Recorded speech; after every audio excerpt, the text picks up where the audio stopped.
Introduction. Hi there. I'm so glad you opened this book because you're about to start a money adventure unlike any other. Have you ever held a shiny coin in your hand and wondered where it came from or what you could do with it? Maybe you've counted some bills in your piggy bank or tried to figure out how many weeks of chores it would take to save for that wonderful toy or cool new game. Or maybe you just think money is something grown-ups talk about while you'd rather be playing outside. No matter how you feel about it right now, trust me, money isn't just for adults. Money is for everyone, including you. Imagine if money was magic. This is not the wave a wand and poof kind of magic, but real-life magic. Something that lets you buy your favorite ice cream on a hot day, treat your best friend to a surprise snack, or even help someone who needs a little extra kindness. Pretty cool, right? In this book, we'll explore all the secrets of money together, and I promise you'll have lots of fun along the way. You won't just read boring rules or lists. Instead, you'll play games, solve puzzles, meet kids like you facing real money challenges, and try out hands-on activities to become your very own money master. Why is learning about money important? Well, consider money to be a tool. Just like a superhero has special gear, like a cape or a gadget belt, understanding money gives you super skills for life. Whether you want to start your own mini business, save up for something special, give to people or animals who need help, or feel confident each time you spend or save, knowing how money works is the key. You might already know a few things about money, like where your allowance comes from, or how much your favorite treat costs. But did you know that being smart with money can actually make things more fun and less stressful? A financial plan helps you reach your goals faster and ensures you have money when you need it. Plus, you might even discover creative ways to earn money, save it up for bigger dreams, and use it to bring a smile to someone's face. But don't worry, you don't have to do this alone. All throughout this book, you'll meet kids just like you. Some love collecting coins. Others are saving for a big dream, and some are figuring out the best way to share their money to make a difference. You'll hear their stories, cheer them on, and learn tricks they use to handle tricky situations, like choosing between spending and saving or earning money from doing helpful things around the house or neighborhood.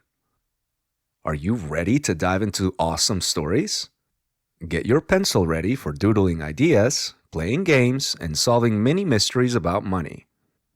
We'll visit places like markets, lemonade stands, and even invent our shops. You can choose what to buy, save for, and how to grow your money. And here's the best part. There are no boring lectures here, just fun, interactive adventures. You'll get to answer questions about what you'd do in different situations. Would you buy a comic book now or save for that skateboard later? Complete money missions, and even draw or write about your dream job or business idea. The goal isn't to tell you what to do, but to help you think, imagine, and find your path to becoming smarter with money. Maybe you're already dreaming about starting a pet walking business, or selling crafts you made at home, or baking cookies and sharing them with your friends. Or maybe you just want to know why some things cost more than others, why it's important to save, or how banks work. This book will help you with all of that and show you how money goes far beyond your wallet or piggy bank. You don't have to be good at math to understand money either. Sure, numbers are part of it, but so are creativity, kindness, and making beneficial choices. For example, you'll learn fun tricks for counting coins and bills, but also how to set exciting goals, ask great questions, and make decisions that fit you and your family. You'll see how every coin and dollar is a chance to learn something new, not just about spending, but about yourself, your friends, and your community.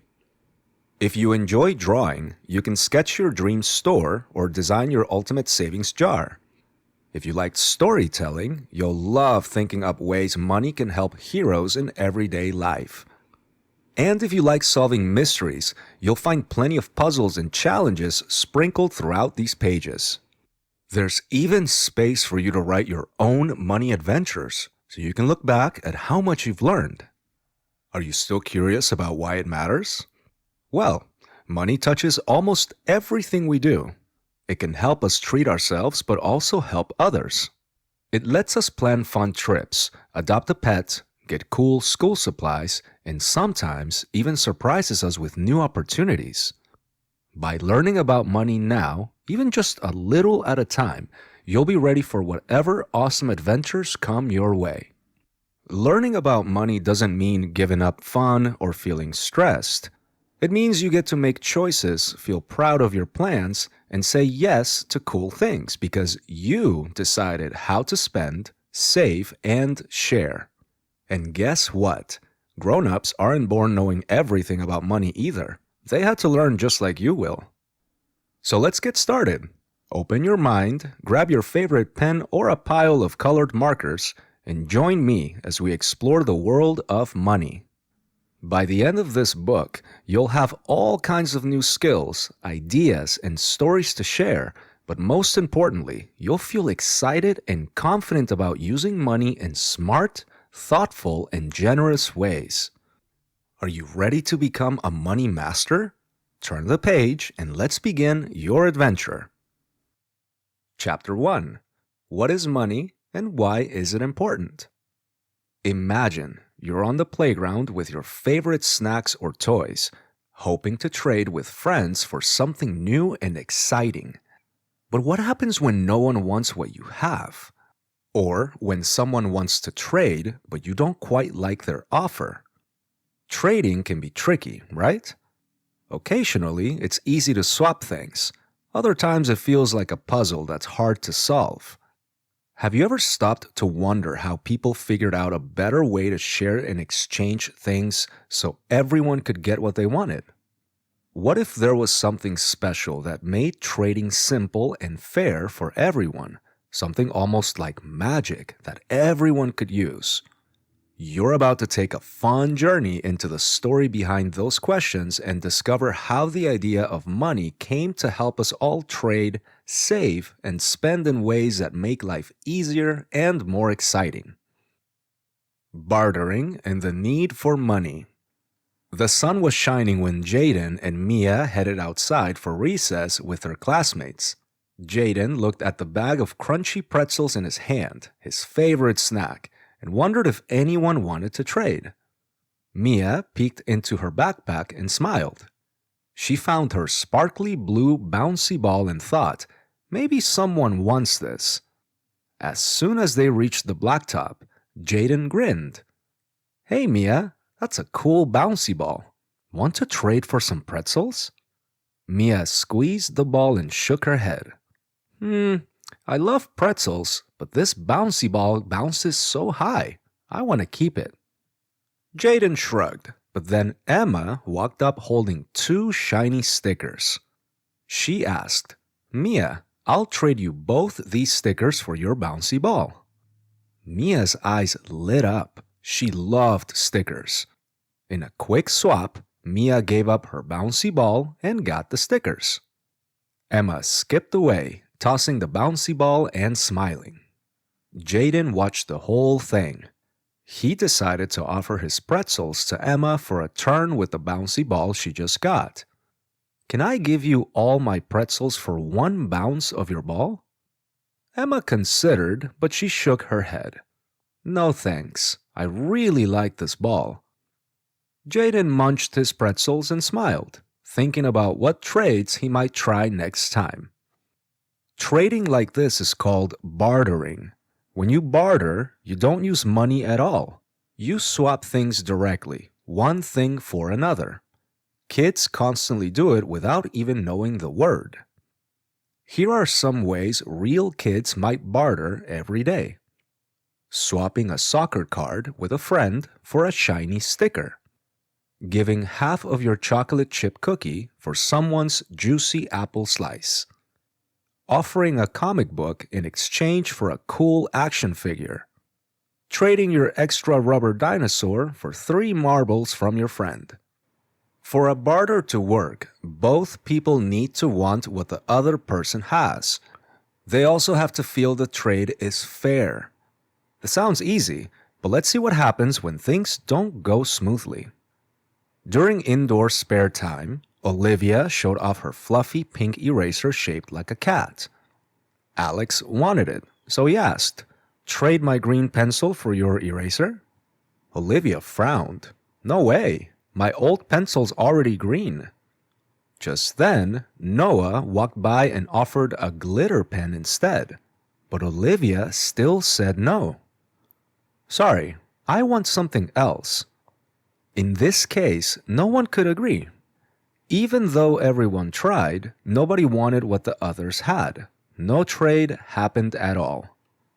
Now picture 5 friends sitting in a circle, each holding different things: a bookmark, a pack of crayons, a race car, a notebook, and a keychain.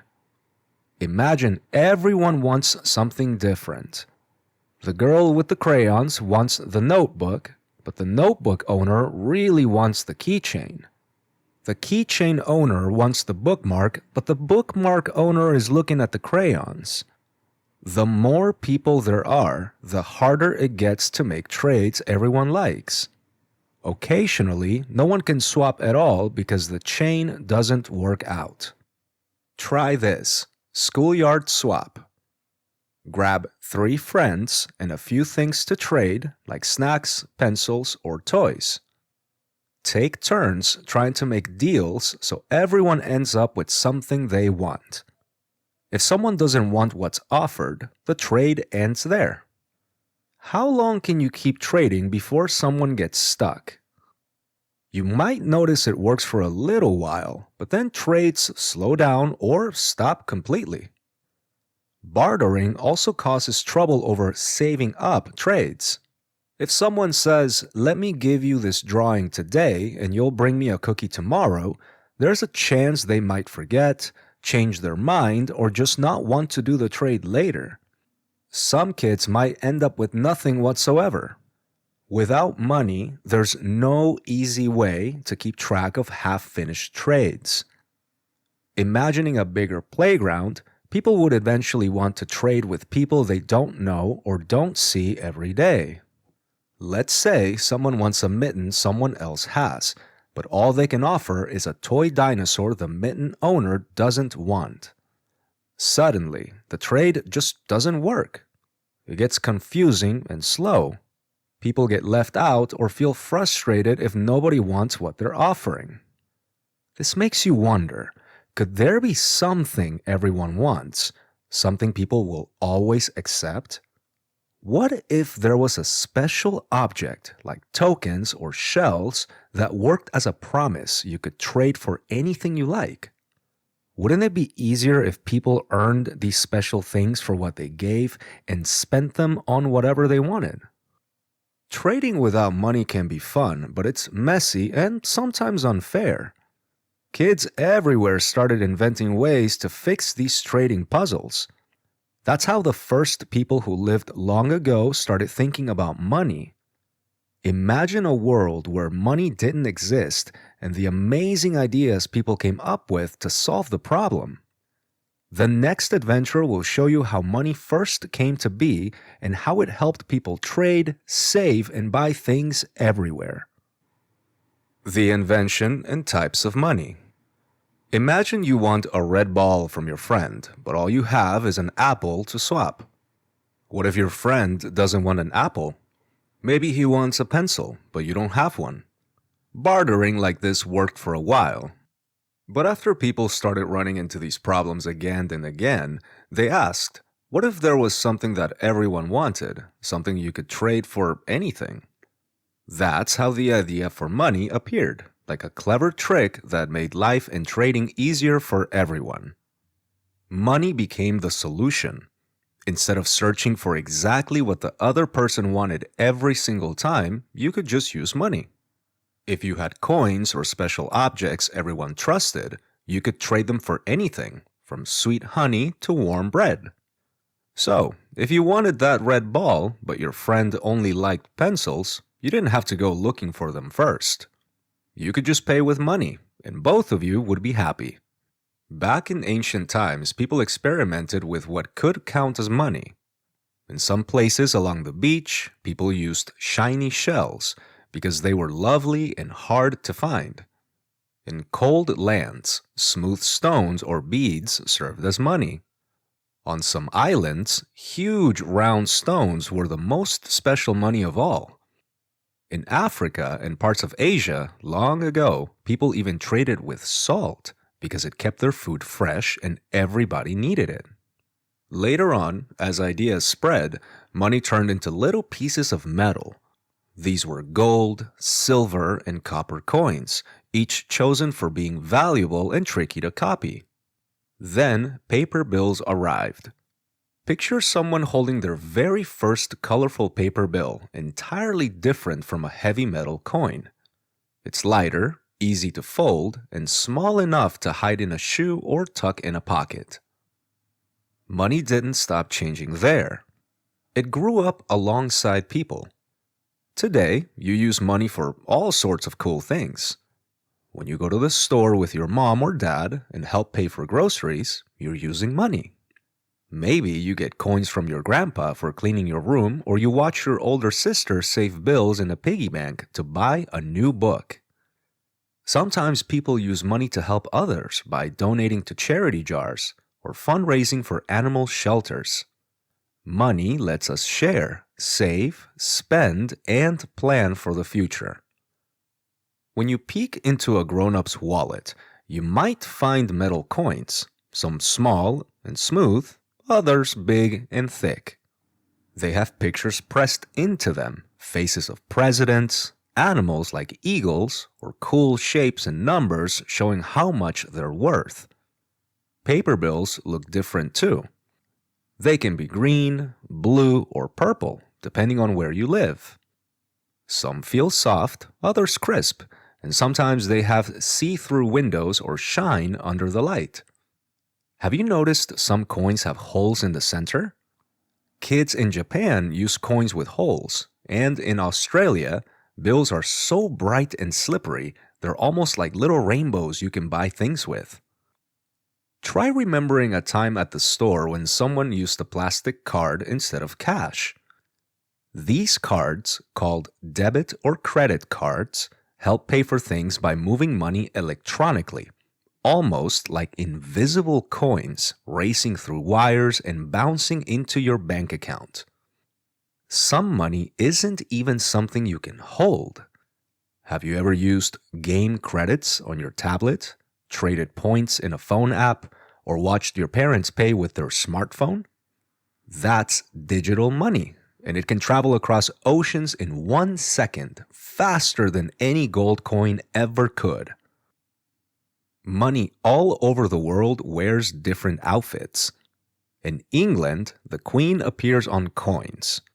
In Canada, there's a shiny coin called a loonie with a bird on it. In China, paper bills glow with magical dragons and towers. Once upon a time, on a faraway island, people used round stones taller than your school desk as money. The bigger the stone, the richer you were. Everyone around them trusts each coin and bill, even though they may look different. If you could invent your money, what would it look like? Perhaps a coin that is shaped like a star or a dinosaur. Maybe a bill that changes colors in the light, or a coin with your pet's smiling face on it, cool to the touch and fun to flip. Imagine money that smells sweet like strawberries or glows in the dark. Dream up your designs because the story of money is always changing, and someday you could help create the next new kind. Creative currency design activity. Earlier in this chapter, you explored what money looks like and how people use it. Now, you get to design your very own version. Look around at the coins and bills you know. Every penny, nickel, or dollar bill holds its own world of color, numbers, and tiny details. Some have portraits of famous people, while others show wild animals, tall buildings, or shimmering statues. It's fun to think that every country and sometimes even every state likes to make its money look unique. Take a close look at a coin or bill from your wallet. What makes it stand out? Maybe it's the shiny edge, the large number in the middle, or the intricate pattern running around the side. Let those ideas swirl in your head as you get ready to become a money inventor. Think like a real designer as you set out to create something new. This is your chance to dream up a coin or bill that only you could imagine, something that nobody else in the world owns. Your money can be any color you like. Bright green with blue stripes? Sure. Neon pink with silver dots? Why not? Money doesn't have to stick to gray or green. You get to decide how your new creation looks and feels. Start with the shape and size. Will yours be a round coin the size of a cookie or a square bill as big as your hand? Try drawing a large circle, square, or even a star for your base. Grab crayons, pencils, markers, or anything else you'd like to use. Think about what will make your design stand out to anyone who sees it. Some real coins in the world have holes right through the middle. Others have unique edges that feel bumpy or smooth. Want to add a dotted border or put rainbow spots all along the outside? Go for it. What would you put at the center? Maybe there's a picture or a little scene. You could draw a happy cat, a super fast train, a rocket blasting to the moon, or even a pile of your favorite snacks. Your coin or bill can showcase animals, sports, silly faces, or magical creatures. You might want to sketch a sun with sunglasses, a dragon doing a dance, or your very own pet. Some people even make up pretend creatures or use funny symbols that mean something just to them. Give your new money a name that shows off its personality. Try coming up with something that makes you smile or grabs attention right away. What about giggly coins, shiny sparkle bucks, or lightning dollars? Maybe you think of eco tokens with a leafy plant or star power credits with twinkling stars around a mega hero. Write your name somewhere on the money, either in big bubble letters or as a secret code that only your friends would understand. Add a value somewhere on your design. Decide if your coin is worth 1, 5, or 10 of something, or invent your style of numbers. Maybe your bill is worth 50 silvers or 2 lucky points. Try out different ways to show numbers. You can use large, bold fonts in the corners, fancy script in the middle, or even tiny numbers sprinkled around like confetti. It's time for more details. Scatter stars or circles along the edges. Draw swirling lines, zigzags, hearts, or a row of tiny crowns. Get creative with patterns and borders. Add a small mark or stamp, maybe your initials or a tiny doodle, to make each piece unique. If you want to make your money extra special, cut it out of colorful paper, use stickers, or glue on shiny decorations. If you're designing on a computer or tablet, play with shapes and colors that look appealing together. Think about what matters to you. People in different countries choose symbols that represent something special about their home. For example, Canada features beavers and maple leaves on its coins. In Australia, you might spot a kangaroo. Your money could show the street where you play, a favorite place, or even the name of your school or pet. If your brother or friend helped you, both of you could add ideas and work together as a money-making team. My friend Drew made a dragon dollar with a picture of a friendly dragon in a shiny rainbow background. It was worth 3 giggles. What story could your new money tell? Maybe yours is for trading laughs, sharing prizes, or starting your own pretend store. The biggest rule is that there are no limits. Let your creativity go wild. Your coin or bill can be funny, bold, elegant, or all about something you love most. After you finish, celebrate what you've made. You've just joined the club of money inventors around the world. Now that we've explored how bartering led to the invention of money and seen all the different shapes, colors, and stories money can have, you're ready to think like a true money inventor. Understanding why money was created helps us see how important it is for making trades fair, simple, and fun. With your own creative coin or bill design, you've taken a big step into the fascinating world of money, where ideas turn into something everyone can use. As you keep learning about saving, spending, and earning, remember that money isn't just coins and bills. It's a tool that connects people and helps us share what we have. Get ready for the next adventure, where you'll discover even more ways to make smart money choices and become a confident money master. Chapter 2: How Kids Can Earn Their Money. Max's hands trembled as he counted the few coins he had earned that afternoon. It wasn't a gift or allowance from his parents. It was money he had worked for himself. But starting out wasn't easy. His stomach twisted at the thought of conversing with strangers, as he wondered if anyone would even stop at his wobbly lemonade stand. Across the street, neighbors seemed busy, and Max worried that his effort might go unnoticed. The small sign he'd made looked bright, but would it be enough to catch someone's eye? As the sun dipped lower, the first customer appeared, and Max took a deep breath, ready to greet them with a smile.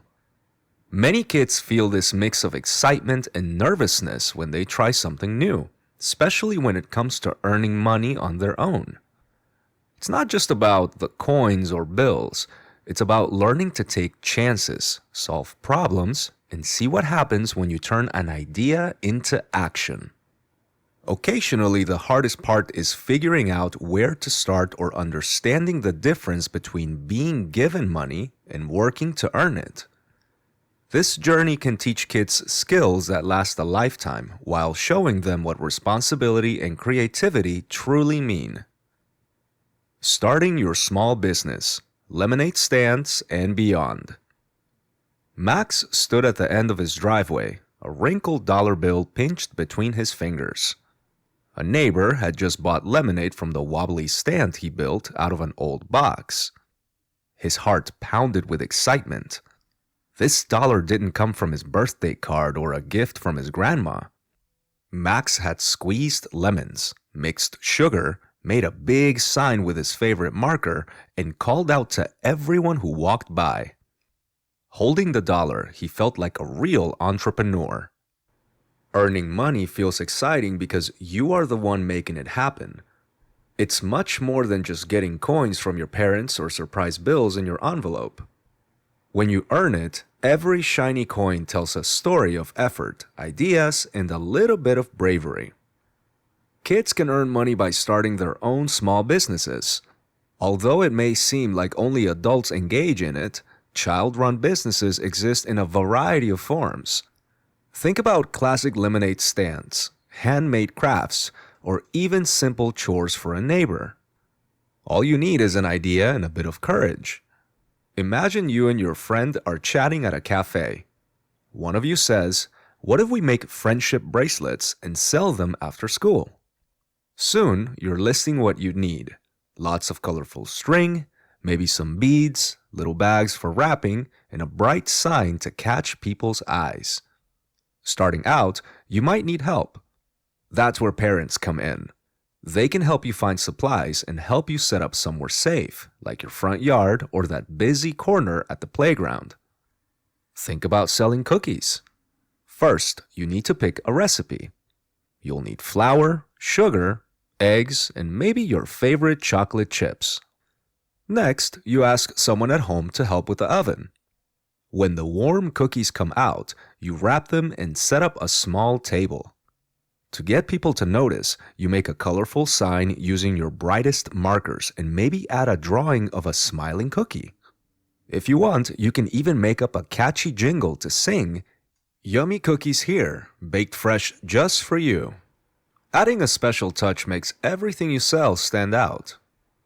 What helps a business do well? creativity, and effort. Drawing fun pictures or doodles on your signs makes people smile.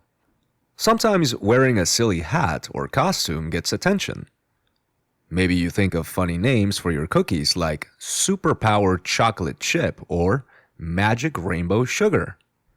Your effort shows when you give a big grin with each sale or decorate your stand with colorful balloons.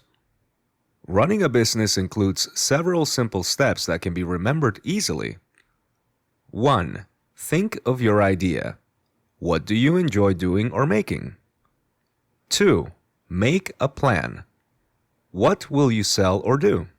What supplies do you need? 3. Gather supplies with the help of someone at home. 4. Find the right spot or people to visit. Perhaps it's your sidewalk, your neighbor's yard, or your school fair. 5. Tell people about your shop. Signs, songs, or even asking your parents to tell friends helps. 6. Ask for help when you need it. Adults can help with safety, money, or making sure your plan works. 7. Check your prices and count your money after you're done. Sometimes it's tricky to talk to people you don't know or decide how much to charge. That's okay. Start by practicing what you'll say. You can even stand in front of your family and pretend they're new customers. If you're unsure about prices, look up what things cost at local stores or ask your parents for advice. Earning money from a business is not the same as getting an allowance. An allowance is money you receive for being you or for helping around the house. Maybe you walk the dog or set the table, and you get a few dollars each week. But when you rake leaves for a neighbor or run a lemonade stand, you're trading your hard work and creativity for cash. Both feel good, but earning makes you even prouder. You solved a problem or made something helpful, and that means every dollar feels like a little trophy. There's a story about Mia, who made colorful bookmarks using recycled paper and markers. She was nervous the first day and only sold one, but she didn't give up. The next day, she added glitter and drew tiny animals on each bookmark. Soon, her friends lined up to buy their favorites. Mia grinned all day. She had started with a tiny idea and turned it into her very own way to earn money.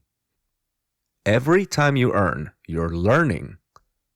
You get better at talking to people, handling coins and bills, and making choices about what to do next. You discover what works and what doesn't. Most of all, you feel confident and proud because you made something real happen. There are so many ways to earn money. You might do jobs around your house, help neighbors with their pets, or lend a hand to family friends. The world is full of little jobs for smart, creative kids who aren't afraid to ask, "How can I help?" There's always another adventure waiting to be discovered. Easy ways to earn money at home or in your neighborhood. When a child wants to earn money, the first place to look is often close to home. Many jobs for young people start right in their neighborhood. For example, simple household chores in someone else's home can be a great beginning. Tasks like watering the flower pots on Mrs. Carter's porch or sweeping the walkway for the Sanchez family help others while giving you a chance to earn money. These jobs don't need much equipment, though a watering can or broom might come in handy. After asking politely if extra help is needed, a child might say, "I can water your plants on Mondays and Thursdays while you're at work. Would that be helpful for you?" People appreciate when someone takes care of their space, and being respectful makes it easier to get started. Some kids love animals and can offer to walk a friendly dog for a neighbor or care for a pet when its owner is away. Scott, age 10, noticed Mr. Patel's dog barking in the backyard and asked, "I can walk Max around the block when you're busy. Should I bring my own leash, or does Max have a favorite one?" Pet jobs teach responsibility and build trust because animals rely on being fed and cared for on time. A trusted helper keeps a list of things to do, such as checking the water bowl or letting parents know when walking alone isn't safe. Kids can learn pet safety tips from family members, neighbors, or by reading brochures at the local animal shelter. In many neighborhoods, raking leaves or picking up sticks offers a chance to work outdoors and care for the community. A sturdy rake or a pair of gloves makes the job easier. Once, Maya and her young brother teamed up to clean Mr. Greenberg's yard. They worked quickly, filled bags to the top, and stacked them neatly at the curb. Mr. Greenberg smiled and said, "You both made my yard look great. Will you come back after the wind blows again?" Taking on a job with friends or siblings makes it more fun, and dividing the pay teaches fairness and teamwork. Washing cars or bicycles is another job that brings quick results. Soap, buckets, sponges, and soft cloths are all you need. Neighbors might welcome someone careful and thorough to keep their cars shining. Before starting, kids can ask, "Would you like me to clean the outside only? Or do you want the inside vacuum too?" Working step by step shows good attention to detail. Always check with an adult before using supplies since everyone likes their things treated with care. Sending a text, helping an older neighbor use a new TV remote, or showing a grandparent how to make a video call can feel like magic to someone who struggles with technology. Young people often learn about gadgets in school or through play. If you're good with electronics, offer politely, "I know how to set up email on a tablet. Would you like me to show you?" Speak slowly, be patient, and listen carefully. Sometimes a small bit of help opens the door for someone to enjoy music, talk to family, or play new games. That can feel even better than earning money. Staying responsible from start to finish makes any small job a big deal. People remember when their helper arrives on time, does the work properly, and doesn't quit early. Being trusted means cleaning up after the job, putting away tools, and saying thank you at the end. Responsible helpers also speak kindly and honestly. If something goes wrong, tell the adult right away. Saying, "I couldn't reach the top shelf, so I left the plants on the counter for you," sounds thoughtful and respectful. When you finish a job just as promised, adults are more likely to call you again or tell their friends that you're reliable. Here's how earning money brings more than just cash. Every new job builds courage and teaches valuable skills, such as keeping track of time, talking to new people, and solving small problems. Each time you help someone or complete a task, you feel proud of what you've learned. Even discovering some jobs aren't your favorite helps you understand yourself better. These first steps open the door to bigger opportunities later. Look around the homes and yards on your street or in your building. Notice what needs to be done and practice asking, "Would it help if I helped with?" Choose one job you could try this week. Write down what you'll need and who you'll talk to first.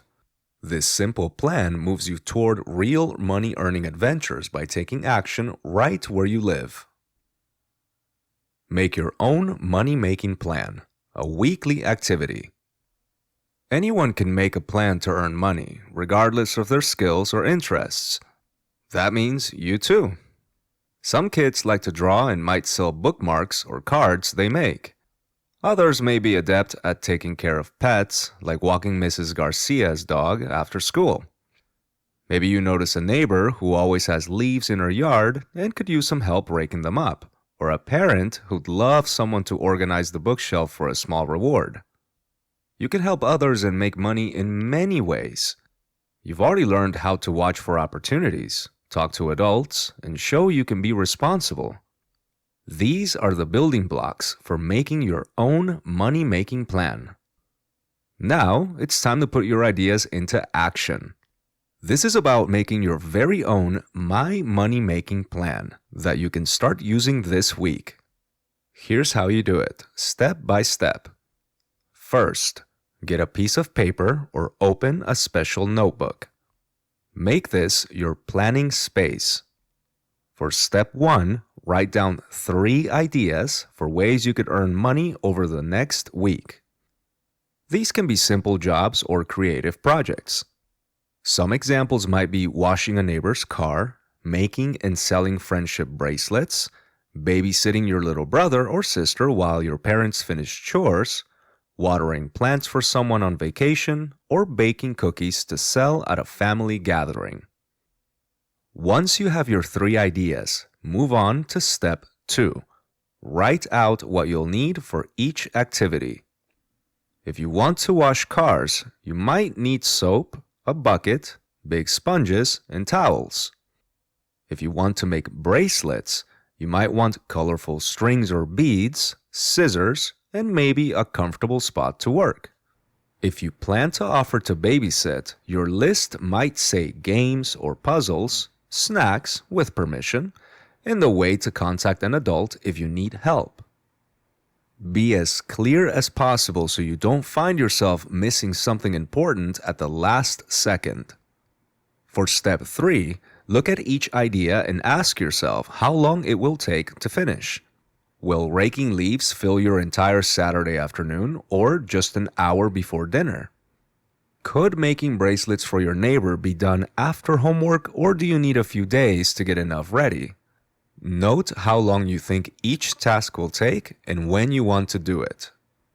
Try to be honest with yourself. If you already have lots of soccer practice, maybe babysitting is better for a day when you have more free time. Planning ahead like this isn't just helpful, it's what a real business owner does. Step 4 is all about who you'll talk to about your idea. Write down the names of the people you need to ask. Maybe it's your parents, so you're sure it's okay and safe. It might be your neighbor or your friend's family if you hope to work together. Practice what you'll say, such as, "I'd like to earn some money this week by helping out. Could I wash your car on Saturday?" Or, "Would you like to buy a bookmark I drew for $1? The more ready you are, the easier it will be to share your plan. Keep working on your plan this week, checking in with yourself each day to see how things are going. Near the end of the week, look at how your plan worked out. Ask yourself what was easy and what was tricky. Did washing the car take longer than you thought? Or was making bracelets messier than you expected? Maybe you ran out of lemonade too fast or forgot to ask someone for permission until the last minute.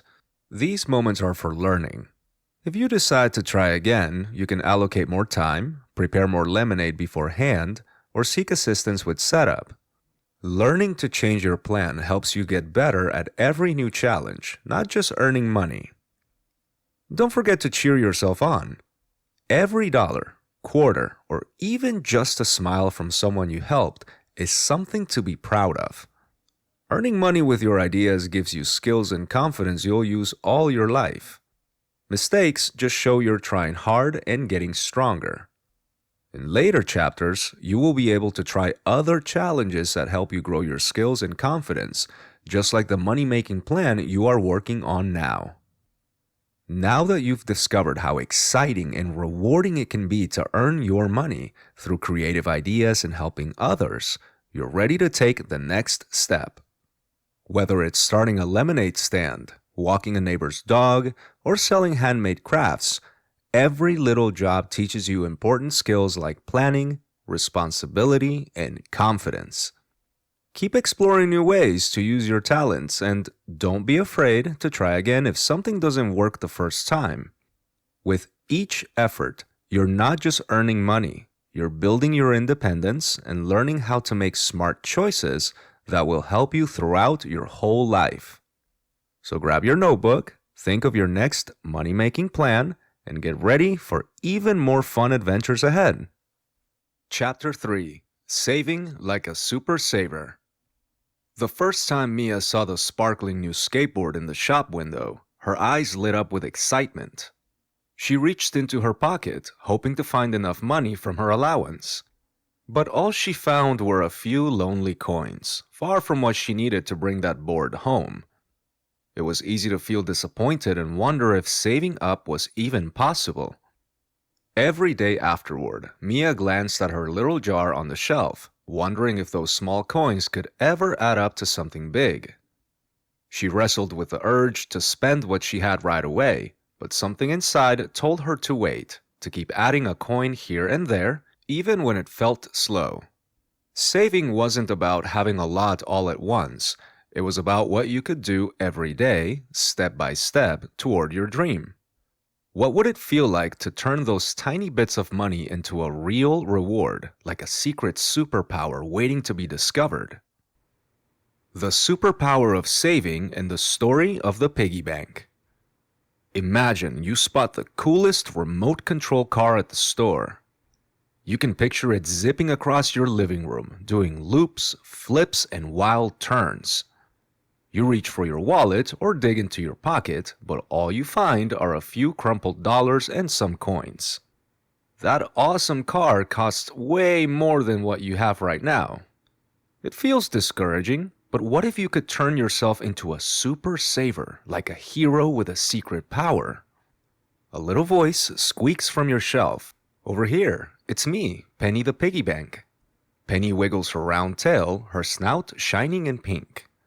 Lots of people think I'm just a place to drop loose change, but I know the secret to turning spare coins into big dreams. Penny glances at your handful of coins. Every super saver starts small. That's how my own adventure began.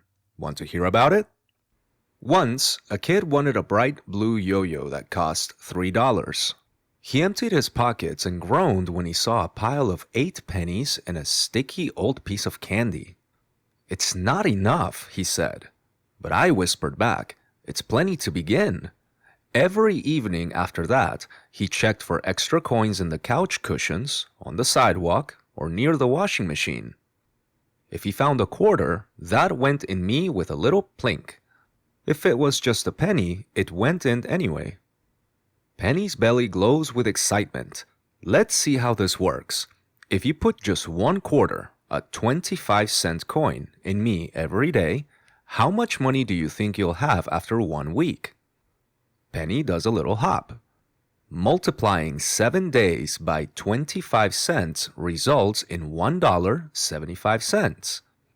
And if you keep going for 4 whole weeks, that's 28 days. 25 cents times 28 is, she pauses so you can add it up, that's $7. Enough for a yo-yo and even a snack. Penny remembers watching coins drop in one by one. Occasionally, a nickel would slip through the slot. Other days, a shiny dime or a big, clunky quarter. Each morning, I'd wake up hoping for a new, jangly surprise. Some days we found a lot. Some days only 1 coin. It didn't matter because saving a little bit as often as you can is still saving. The important part is putting in something again and again. A few times, the kid almost opened Penny up early to buy gum or a treat. The urge was strong. Gum now, or maybe wait for the yo-yo. Penny tapped her side, remembering. Every super saver faces moments like these. My job is to protect your coins and help you wait for the bigger reward. When we felt tempted, we thought about how fun that first yo-yo trick would be, and we decided to save a little longer.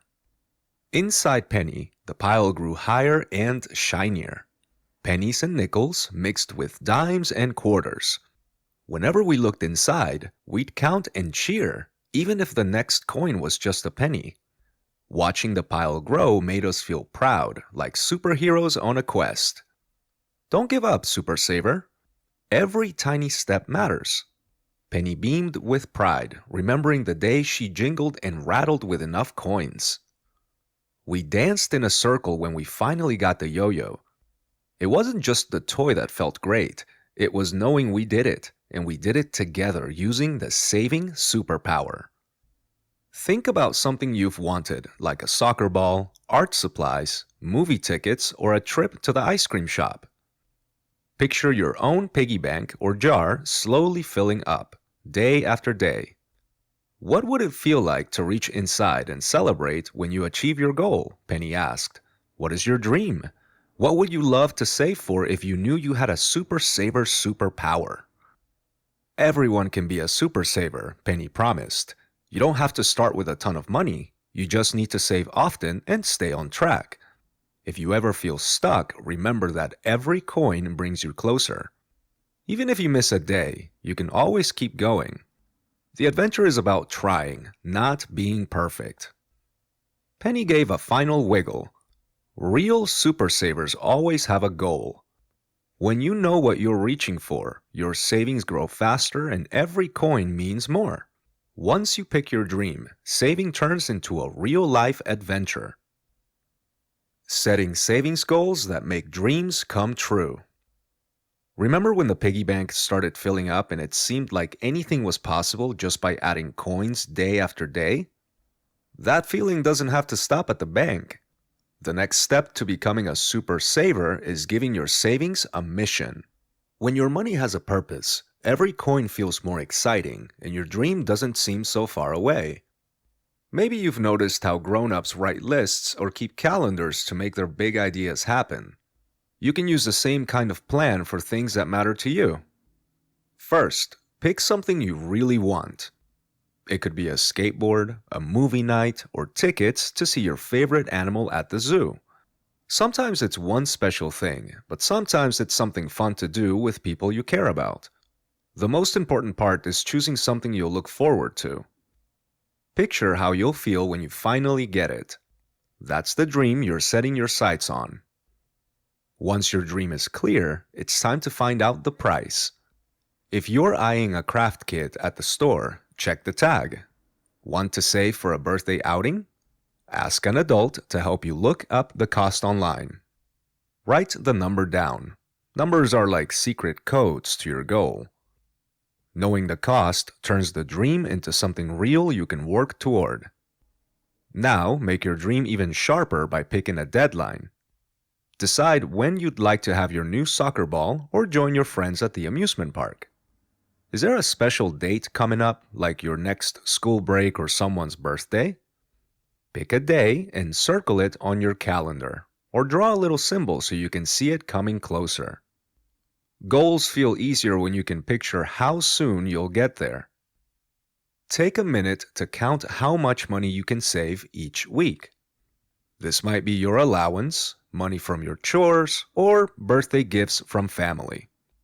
Don't forget coins you find in the sofa or little bits from helping a neighbor. Every small amount adds up. For example, if you can save $2 each week, write it down next to your goal. Now comes the fun part. See how your dream breaks into smaller steps. Divide the total cost by how much you can save each week. If you want a jigsaw puzzle that costs $24 and you can save $2 per week, you know it will take 12 weeks. Saving $3 a week for something that costs $18 gets you there in 6 weeks. Math helps you see the path clearly and keeps your goal within reach. To make saving feel more fun and real, try drawing a chart. Each time you add money to your piggy bank, color in a space or add a sticker. Watching your chart fill up gets more exciting with every deposit you make. You could tape your chart on the wall or keep it in your notebook. Some kids use pictures. For example, draw a rocket and color a stripe every time you save, getting closer to blast off. Progress trackers are like cheering for yourself every step of the way. Tell a friend or someone in your family about your plan. Sharing your goal can make you feel proud and give you someone to celebrate with when you reach the finish line. They might have tips of their own or help you stay strong when you get the urge to spend early. You can even make a savings club and work on your goals together. Sometimes it's challenging to wait. Other things will try to grab your attention, like snacks at the store or a small toy. Try some saving tricks. Keep your jar or bank in a special place. Only open it every 2 weeks.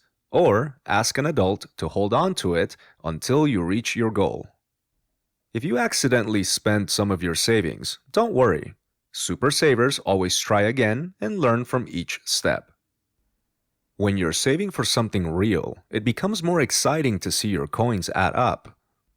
One day, you'll count and realize you're halfway there, or even close to your goal. Every deposit brings you closer, and the chart makes every step feel like a little victory. The secret to making saving even simpler comes from putting your money into teams. Soon, you'll learn how to sort your savings into different jars, one for saving, one for spending, and one for sharing. You might decorate these jars or boxes and use them to keep your plans organized and fun, setting up each dollar for action.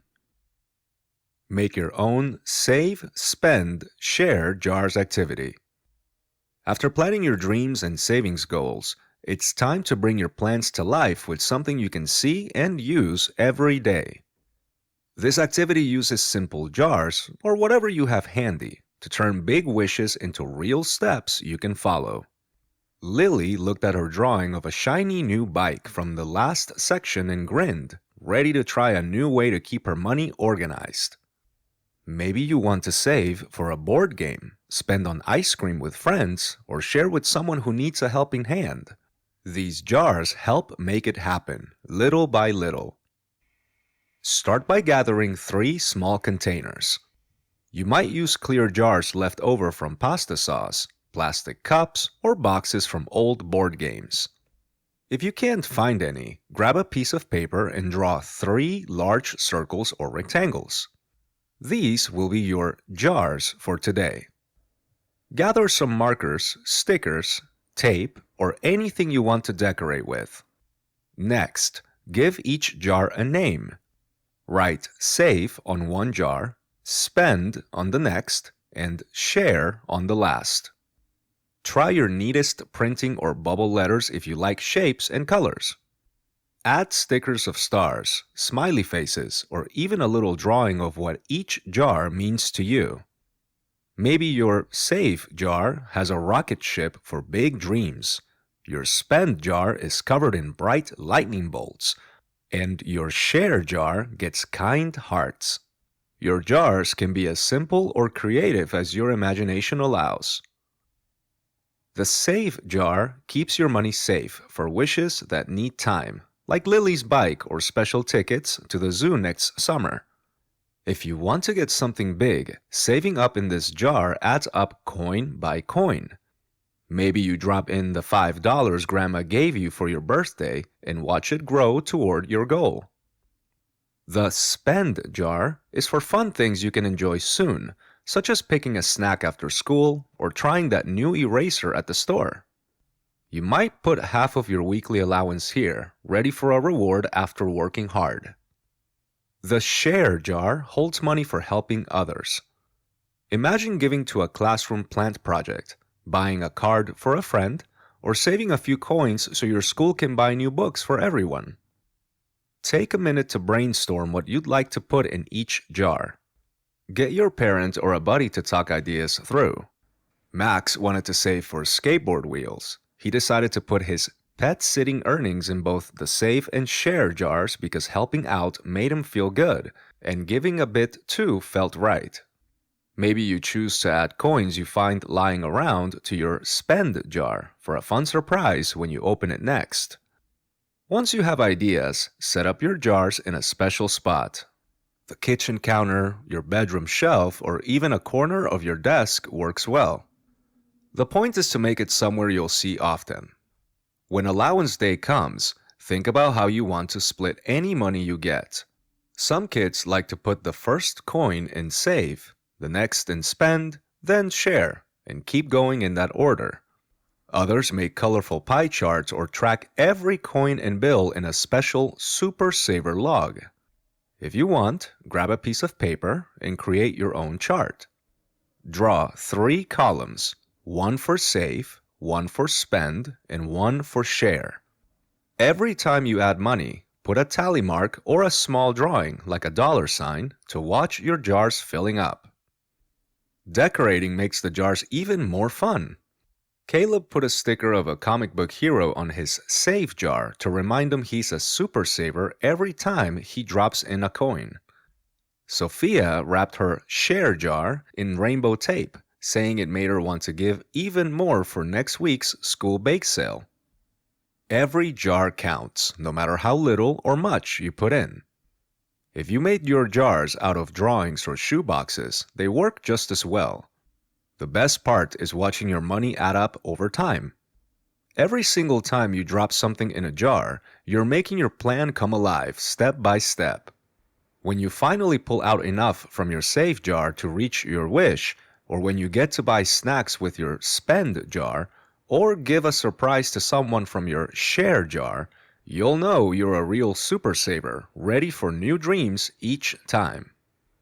Now that you know how saving even small amounts can grow into big rewards and how setting clear goals makes your dreams feel closer, it's time to start your own super saver adventure. By using the save, spend, and share jars and keeping track of your progress, you'll see every coin bring you one step nearer to something special. Remember, saving is not about being perfect, but about trying again and again, celebrating each little win along the way. So grab your piggy bank or jars, pick a goal that excites you, and watch how your saving superpower helps turn wishes into wonderful realities. Chapter 4. Spending smart, not silly. Did you know that many people spend their money without stopping to think about what they truly need versus what they just want? Sometimes even grown-ups find it tricky to decide whether to buy something important or something fun. What if you had a simple way to figure out which things should come first when you spend your money? Imagine having the confidence to make choices that help you feel good now and later. Exploring how to tell the difference between needs and wants can be the key to spending smart and enjoying every penny along the way. Understanding wants versus needs, why it matters. Imagine you have 5 shiny coins in your pocket. You pick them up and start to wonder, what should I do with this money? Before you spend, it helps to know the difference between things you must have and things that would just be nice to have. Lots of kids, and grown-ups too, use their money without thinking about this. That's why sorting out needs and wants is one of the first smart money tricks you can learn. A need is anything you must have to live, stay safe, and be healthy. Think about waking up in the morning and getting ready for school.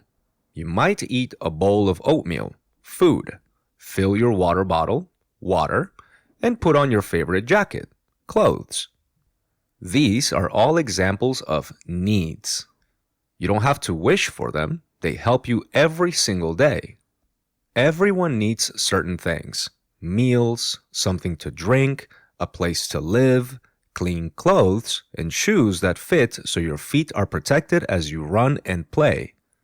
If you ever felt hungry, thirsty, or cold, you already know how important needs are.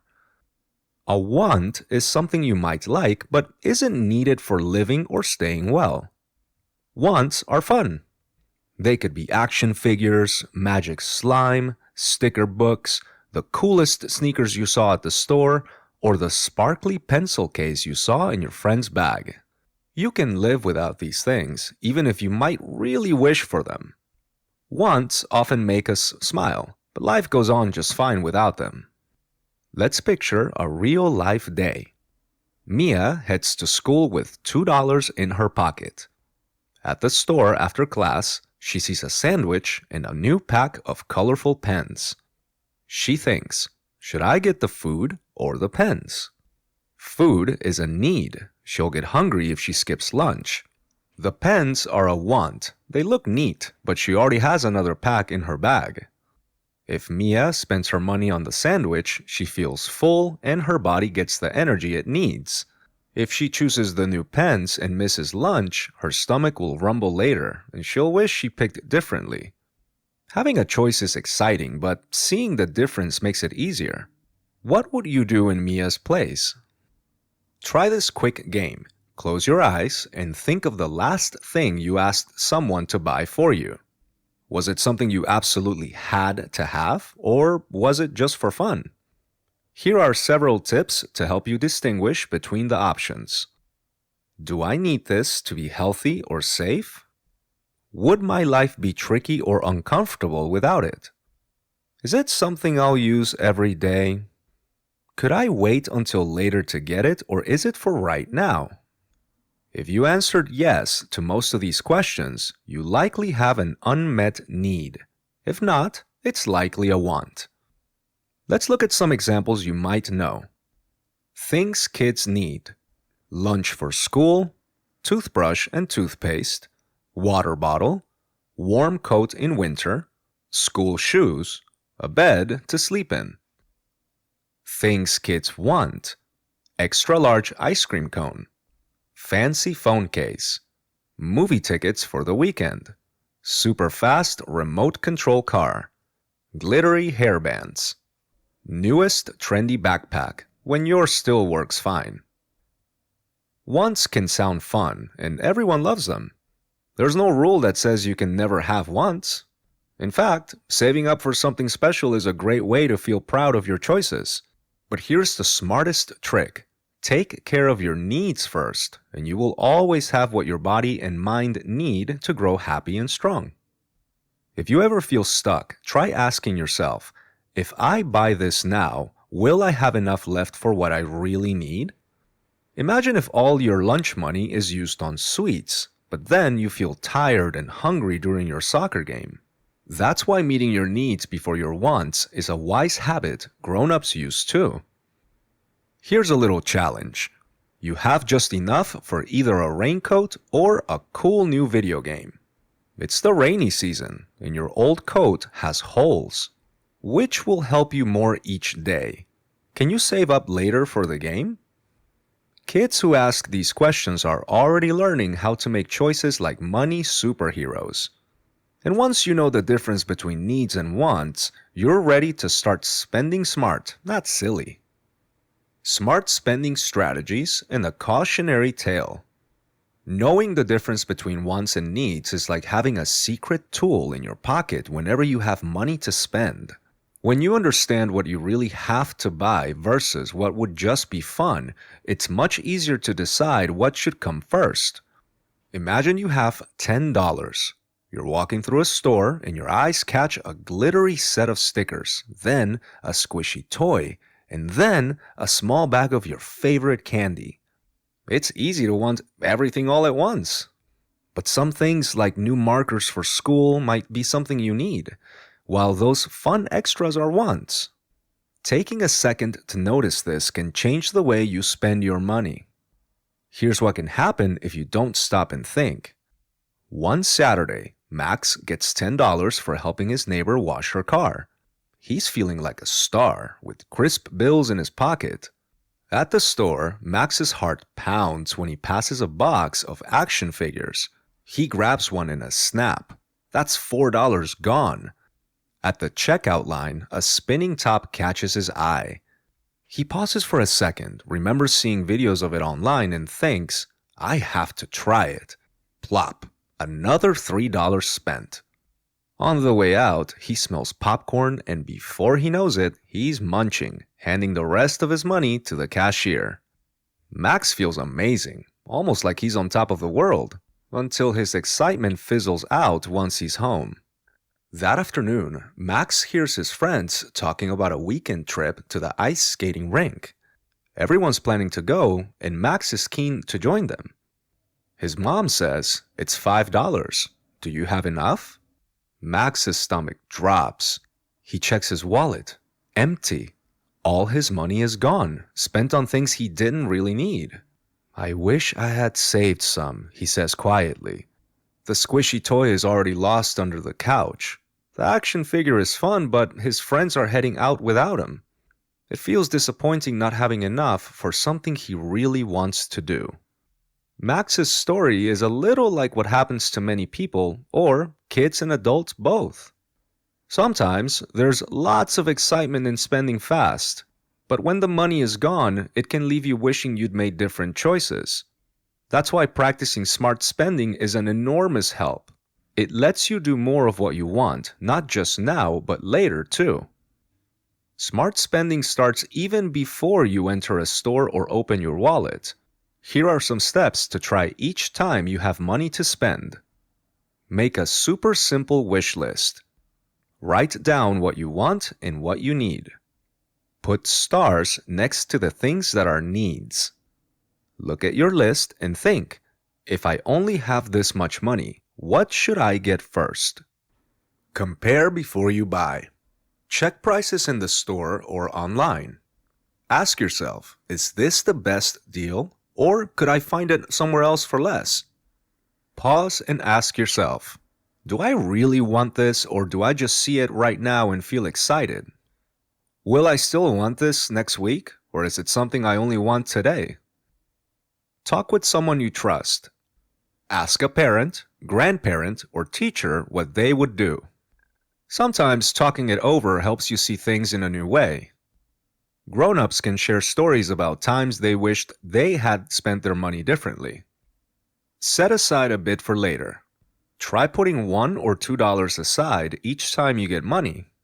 Soon, you'll have enough for a bigger wish that means more to you. Here's a quick checklist for your next spending adventure. Did I list my wants and needs first? Did I check prices and compare? Did I wait a moment, or did I just grab and go? Did I talk to someone before making a choice? Did I leave a bit for later, just in case? Making these steps a habit can turn smart spending into a personal superpower.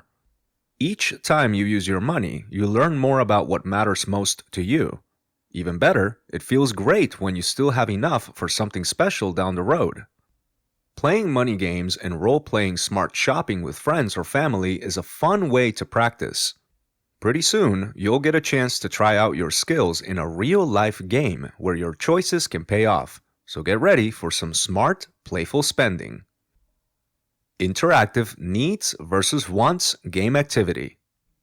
Remember what happened in the story when our friend spent all their money on things they wanted instead of what they truly needed? It can be easy to pick something fun and exciting in the moment, but it's much harder when you realize you haven't saved enough for the things that actually matter. Earlier in this chapter, you learned why it's smart to save your money for things that really matter. This game helps you practice that idea, so next time you make a choice, you'll remember what's most important. Let's explore how to make smart choices with a fun needs versus wants game you can try on your own. First, you'll need some paper to write on, or you can use this page if your book allows it. Grab a pencil too. Now, before we get started, let's talk about what a need is and what a want is. A need is something you must have, or things that help you live and stay healthy, like food, water, a place to sleep, or shoes that fit for walking to school. A want is something you would like to have, but you could do just fine without it. For example, a sandwich when you're hungry is a need. But getting a second ice cream cone just because it looks yummy is a want. Here's how to play the game. You will see a list of things on your page, or you can make up your list right now. Some things on the list are true needs, things that help you be safe, healthy, and ready for your day. And other things are wants, items that are extra, fun, or just for treats. Take a look at each item one at a time. Circle every item you truly need. That means you can't do well without it right now. Put a big X on the things that are helpful, fun, or just extra for you at this moment. Here are some examples to practice with. Shoes that fit your feet. Lunch for school. Video game set. Water bottle for sports. A giant bag of candy. Warm winter coat. Movie tickets. New pencils for homework. Let's reason through a few together. Imagine new pencils for homework is on your list. If you don't have a pencil, you can't finish your homework, so you should circle this item because it is necessary. Now, let's think about the giant bag of candy. Is it really necessary, even if it's fun to share with friends or have at a party? Not really, so that's where you'll put an X. Shoes that fit your feet help you walk and go to school, so circle them. What about movie tickets? It's fun to see a movie, but if you don't see one today, you can wait, so that one gets an X. Try to go through your whole list now. As you look at each thing, ask yourself, if I spent my money on this, would I have enough for what I need later? Maybe pause for a moment and think about how you'd feel if you got everything you wanted, but then, when you needed lunch or a coat, you ran out of money. Would you feel a little worried or maybe wish you could go back and change your mind? That's why it makes a big difference to think before you spend. After you finish circling and crossing off, take another moment to look over your list. Were any of your choices challenging to make? Maybe you found yourself really wanting that new video game, but you also know you really need new sneakers for gym class. You can talk about your list with someone you trust, a friend, your parent, or your teacher. Did you both put an X on the same things, or were your ideas different? Sometimes even grown-ups don't always agree on what's a need and what's a want, so it's great to hear other people's thoughts. Did anything on the list surprise you? Was there an item like a lunchbox with your favorite cartoon characters that seemed tricky? Both a plain lunchbox and the fancy one do the same job, so the plain one would be a need and the cartoon one is a want. It's special but not needed. If you have extra money, save it, but if you only have enough for one, pick the one that helps most. Playing this game helps you see where your money might go each day. Maybe some choices are easier than others. Maybe you notice you circled a lot, and that could mean you have to go back and pick the most important needs first. That's part of the real-life choices you and everyone else make, and it helps you save for big things, like a school field trip or a birthday present for someone you care about. Every time you make choices like these, you're getting better at knowing what matters most and making your money work for you. Now that you understand the difference between wants and needs, you're ready to become a money superhero by making smart choices with your coins. Remember, thinking before you spend helps you make sure your needs come first so you stay healthy and happy, and saving a little can help you get special things later too. By practicing these ideas through fun games and everyday decisions, you'll feel proud of how you use your money, not just today, but for many adventures ahead. Chapter 5. Budgeting, Your Money Plan. Mom, can I buy the new game now? Jamie asked, eyes wide and hopeful. The answer wasn't a simple yes or no. Instead, Jamie's mom smiled and pulled out a colorful sheet of paper covered in bright markers. Let's see where your money is going first, she said. Jamie watched as they wrote down numbers and colors, turning scattered coins and bills into a plan. It was like giving each dollar its own job, a team working together towards something special. That moment changed everything. Suddenly, money wasn't just pieces of paper and shiny coins disappearing fast. It was a puzzle to solve, a story unfolding with every choice made. For kids like Jamie, and maybe for you, this kind of planning turns wishes into real things you can hold, from sticker books to skateboard wheels.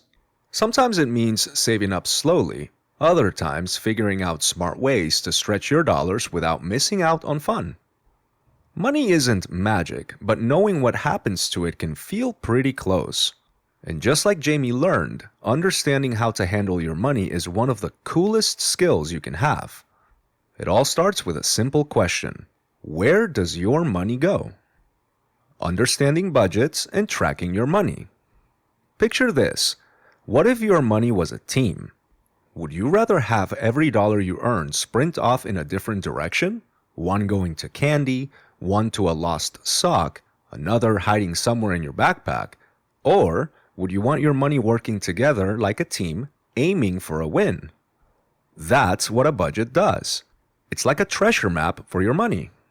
It helps you see where your coins and bills go, so you're not left wondering why your pockets are empty when you really want that new game or book. Imagine you earn money in little bits here and there. You might get an allowance for emptying the dishwasher. You could find a shiny $5 bill tucked into a birthday card. Maybe you rake leaves for the neighbor or help your aunt carry groceries. All these small amounts add up. That's your income, or the total money you bring in. Seeing all the ways money comes in is the very first step in building your budget map. Let's meet Jamie. Jamie gets $5 each week for helping with chores.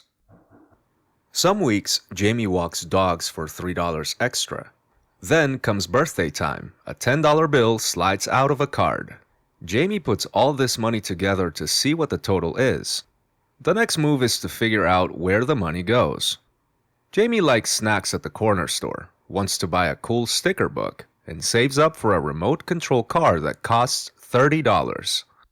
Jamie's basic budget might start like this: $5 allowance, weekly, $3 dog walking, sometimes, $10 birthday gift, one time. Jamie writes down everything on a bright sheet of paper using markers for each section. Imagine the income in green, spending in red, and saving in blue. It starts feeling like a game where every dollar is a player on the team. Each player needs to know its job. Jamie knows that $4 each week often goes to snacks and sweets. After buying snacks, Jamie has $6 left one week because of the birthday money. Jamie wants to make sure some money goes into a piggy bank. Putting $3 aside for saving means Jamie doesn't spend everything at once. That last $3 can be set aside for something bigger, like saving for that remote control car. Week after week, Jamie adds to the car fund, and soon those dollars begin to add up. Why track all this? Think about trying to build a tower made of blocks, but your blocks are scattered all over the house. It's hard to build anything strong if you don't know where your building pieces are. When you track your money, you start seeing patterns. You can spot if you spend most of your money on snacks, saving nothing, or if you put too much away and forget to have any fun. By making a chart or drawing a simple budget map, you get to see your money story at a glance. Interactive money map. Try making your own money plan at home. Grab a big piece of paper and some colored pencils or markers. Draw 3 boxes and label them money in, money out, and saving up. Every time money comes in, write it in the first box. For every snack, toy, or game you buy, jot it down in the money out box. Any coins or bills that you save for something special should be saved in the saving up container. For extra fun, turn it into a board game. Move a playing piece toward a prize every time you save $1. The closer your piece gets to the finish line, the closer you are to reaching your goal. Spending isn't the enemy. Some people think budgets are just about saying no all the time. Actually, a budget helps you say yes to things you care about. You get to plan for treats, books, crafts, or saving for something amazing. Controlling your money doesn't mean you skip out on the fun. It means you have the freedom to allocate your money wisely, preventing unexpected expenses or wishing for things you could have planned for. What if you want a new skateboard that costs $40? A budget helps you see how much you have, how long it will take to save the rest, and what small changes you can make to speed it up. Maybe you skip a small snack once in a while and slide those coins into your goal fund. Budgets help you feel in charge, like a team captain calling the plays. Every dollar gets told where to go. Pretty soon, you'll see your money working together, helping you score the things you want most. Some kids have used their budgets to buy something they really wanted, like the day Jamie finally bought that remote control car with money saved up 1 week at a time. Budgeting makes reaching goals possible, and your next win could just be around the corner. A real-life kids budgeting success story. It started on the first Saturday of spring. Leo was riding his skateboard past Buzzy's bike shop when he spotted something amazing in the window.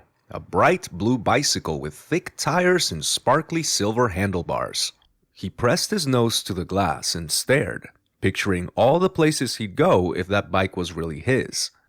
There was a tag. $80. Leo knew his old bike was getting too small for him. The blue bike looked like it could take him over bumps, zoom down hills, and even keep up with his older sister on their trips to the park. He ran home, his mind busy with ideas. At the kitchen table, Leo pulled out a pad and scribbled, "I want the blue bike from Buzzy's. Cost $80. He felt excited, but a little worried too. That was a lot of money. His mom poured a glass of milk and sat beside him. "Big goal, huh?" She smiled. "How about we make a money plan together?" Leo nodded. He liked the word plan. It sounded possible. The next thing Leo did was figure out how much money he already had. He shook his piggy bank and out tumbled coins and a few crumpled bills. $12.75. Not a bad start, but still a long way to go. Leo's allowance was $5 each week if he took out the garbage, fed the dog, and stayed on top of his homework.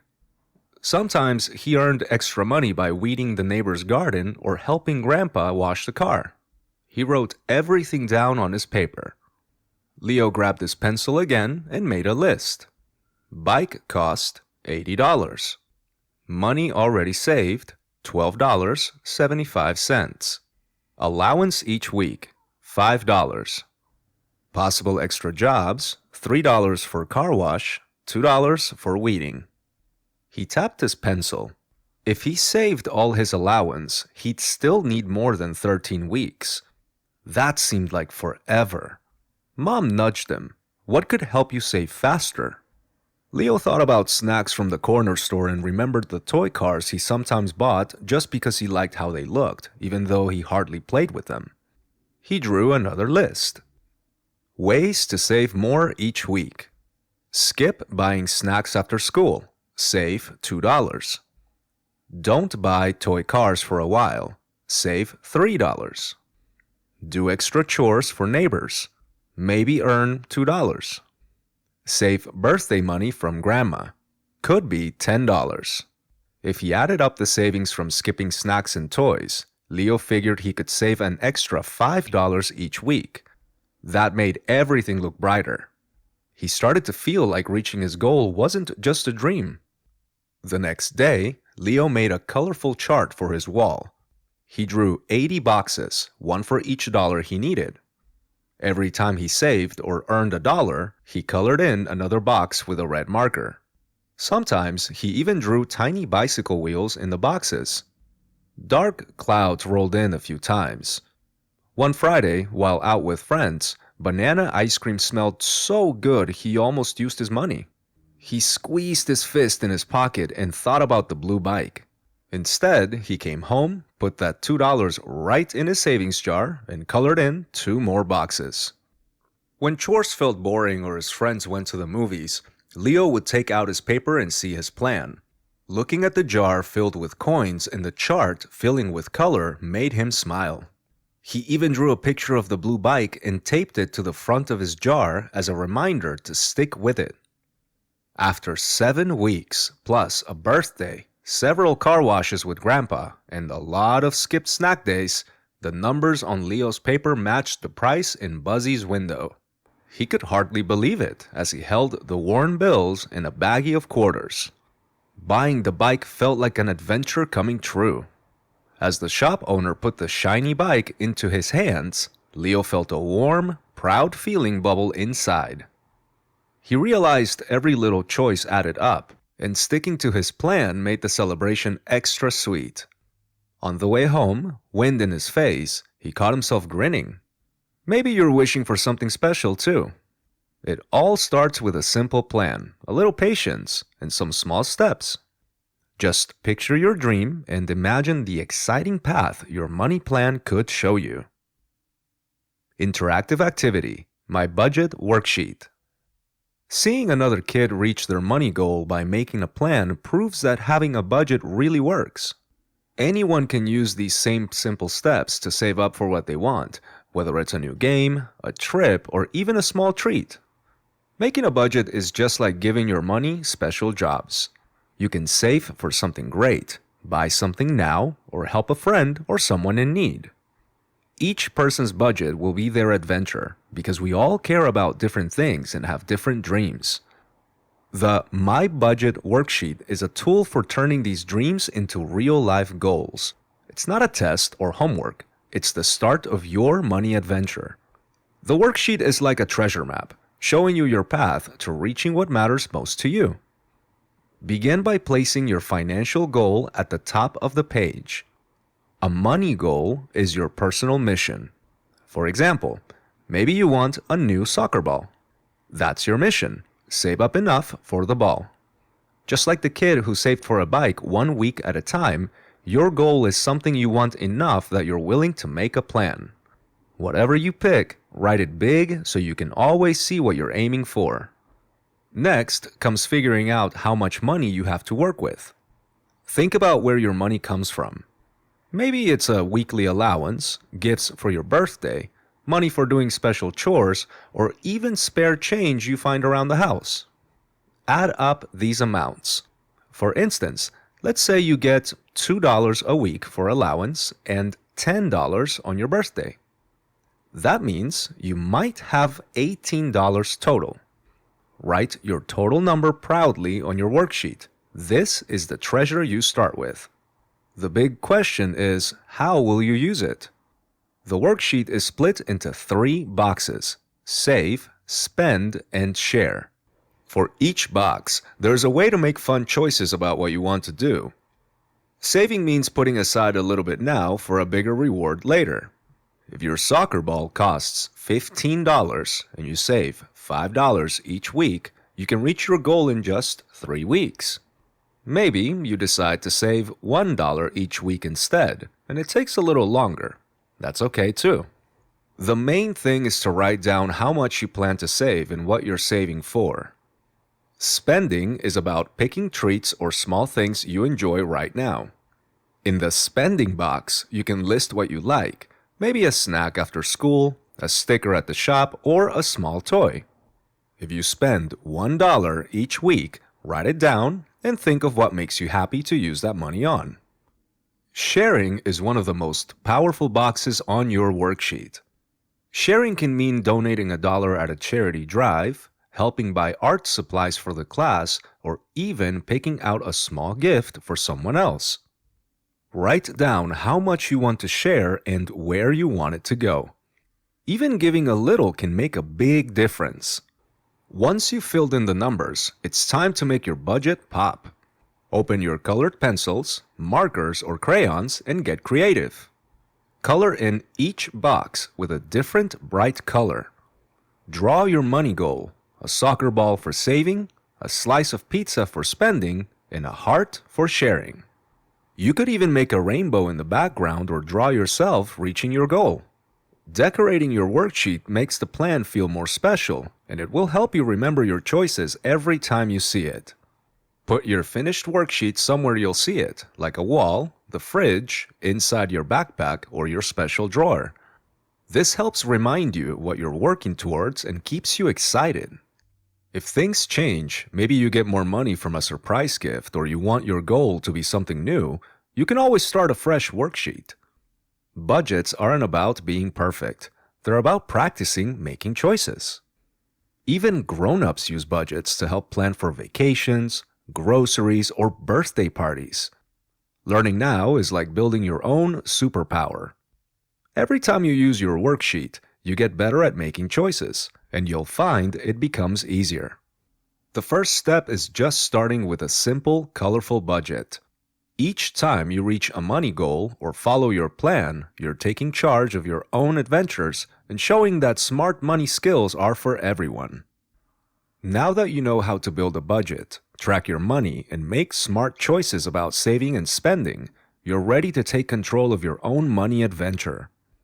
Remember, every dollar is like a teammate helping you reach your goals, whether it's a new game, a bike, or something special just for you. By planning where your money goes and keeping an eye on it with your colorful charts and worksheets, you can turn small steps into big wins. So, grab your markers, start your money map, and watch how practicing these simple habits can help you save, spend, and share in ways that feel fun and exciting. Your money story is just the beginning. What will you choose to do next? Chapter 6: Giving Back. Sharing is Caring. What if I told you that money isn't just for buying toys, games, or treats? Most people consider money to be something only to spend on themselves, but it can actually do a lot more. Money can be used to help others, make a difference in your community, and bring smiles to people and animals who need a little extra care. In this chapter, we'll explore how even small amounts of money can turn into acts of kindness that spread far beyond what you might expect. You'll meet stories of kids using their ideas and coins to make the world a better place and discover simple ways you can start giving back too. Whether it's through sharing money, time, or thoughtful actions, you'll see how giving shows that caring really counts, no matter your age or how much you have. The power of giving. Why sharing matters. Imagine you had a handful of dollars and a pocket full of ideas. Most of the time, you might dream about buying a new game, a toy, or some cool markers for your art projects. There's something extra special about discovering that your money could do more than bring you fun stuff. It could actually help someone else, or even a bunch of someone's. Money is more than coins and bills. It can also be a way to send care to people, animals, or places that need it. Picture this. A friend's puppy gets a new warm blanket at the shelter. A lonely cat now purrs with a shiny toy. Or the garden around your school bursts with new flowers because you bought seeds. That's money transforming into pure kindness. And the coolest part? You don't have to be a grown-up to make this magic happen. Meet Max, age 9. One rainy Saturday, Max and his mom stopped by the local animal shelter to drop off some old newspapers for the cats. Max wandered down the hallway, peeking into the rooms where dogs wagged their tails and cats blinked sleepy eyes at him. He noticed that some animal beds looked flat and shaggy, and the sign near the door said, "Blankets needed. Will you help us keep our pets warm and cozy?" Max couldn't stop thinking about those animals and their scruffy beds on the ride home. Later, he asked his mom how he might help the shelter get more blankets. His mom said that donations always help, but Max's piggy bank only held $8. That's when he came up with a plan. He decided to start a Blankets for Buddies project. First, Max counted every penny from his allowance in loose change, then asked family members if they wanted to chip in. His older sister added $2. His grandma gave him some sort of fleece fabric, and his dad showed him how to make a simple flyer using bright markers. Max hung up his flyers at school and on his street, telling people he was collecting money and cozy blankets for shelter pets. A week later, Max and his mom set up a lemonade stand on their block. He made a big sign that read, "Buy a cup, help a pup," and promised that every dollar would go to the animal shelter. Some neighbors came just for lemonade, but others gave extra money because they liked Max's caring idea. At the end of the day, he counted over $25 in the jar. On Sunday, Max used his earnings to buy 5 fluffy blankets at a discount store and brought along the ones his grandma made. When the shelter staff saw Max's arms loaded with soft new blankets and a big bag of coins, their faces lit up. A volunteer showed Max how each dog now had a clean, warm place to rest. One shy puppy even curled up right away and started snoring. Max snapped a picture for his school and felt a bubbly warmth inside his chest. It didn't stop with blankets and lemonade. Max's friends saw his project posted in the school hallway and wanted to join in. The next month, 2 of them collected food and made homemade cat toys. Another friend started bringing in old towels. Watching Max and others work together made more people at school, parents, and even teachers notice ways they could help too. Kindness works almost like skipping stones across a pond. Every time Max or his friends did something to help, it spread out, and more people felt happy and wanted to do their part. even small gifts turned into bigger changes for every animal and person involved. Plus, Max felt taller and bolder, like someone who made real waves in the world. He learned he could be a helper, and helping made him feel proud. When you do something nice, even with a little bit of money or a simple idea, you don't just help one puppy or one place. You set off a ripple. Your kindness might inspire your friends, your family, or even people you don't know yet. Maybe you only have a few coins, or maybe you're better at making homemade treats or drawing cards to cheer someone up. The size of your gift doesn't matter. The caring you share is what really counts. What are some small ways you might care for others, even if you don't have much to give? Could your next birthday party be a time to collect donations, or could you organize a fun group project with your class? The world is waiting to see what you'll try next. Small acts, big impact. How even little giving counts. When a kid gives money to help shelter animals, it means more than just dropping coins in a jar. It shows that anyone can be a helper. Imagine you only have a few coins left in your pocket. Some kids think, what difference could this tiny amount make? But here's a secret. Every single coin, smile, or thoughtful act has the power to brighten someone's day. You don't have to wait until you're grown up or have a big pile of money to start changing the world. Sometimes, kindness is as simple as cleaning out your toy box and finding toys you do not play with anymore. If you place those toys in a donation box, you're offering someone else a reason to grin. Picture a child picking out your old race car or stuffed animal as their new favorite. That small act feels warm inside, like a hug passing from you to them. How kids can share every day. Easy ways to give. Drop loose coins into the donation jar at the grocery store. Collect school supplies or books you no longer need and give them to your school's sharing shelf. Help your class organize a mini bake sale, selling cookies or muffins, and send what you earn to help people or animals. These ideas do not need a lot of time or planning. You can do them with friends, with your family, or even by yourself. Standing in front of the donation box, you can feel proud, knowing that even a single coin or a dollar can help buy food for a shelter or books for a classroom. Helping with your time. Money is not the only thing that matters when you want to help others. You have something even bigger, your time, your smiles, and your ideas. Offer to read your favorite storybook to your younger brother or sister. When you read each page, they might giggle or ask you questions. You help them feel special and learn something new. Team up with your neighbors to pick up litter in the park. Each piece of trash you pick up keeps your world cleaner. People who walk by will notice what you're doing and feel grateful. Write a cheerful note to someone who might be having a difficult day. You could decorate a card with stickers or a funny drawing. Then give it to your teacher, bus driver, or even someone in your family. Imagine the smile when they read your words. Every time you offer your time, you make a mark that lasts. Even grown-ups remember when someone took a moment to be kind to them. Feeling what others might feel. It's fun to imagine what the people you help might think. Someone finding your donated book could feel excited to read a new story.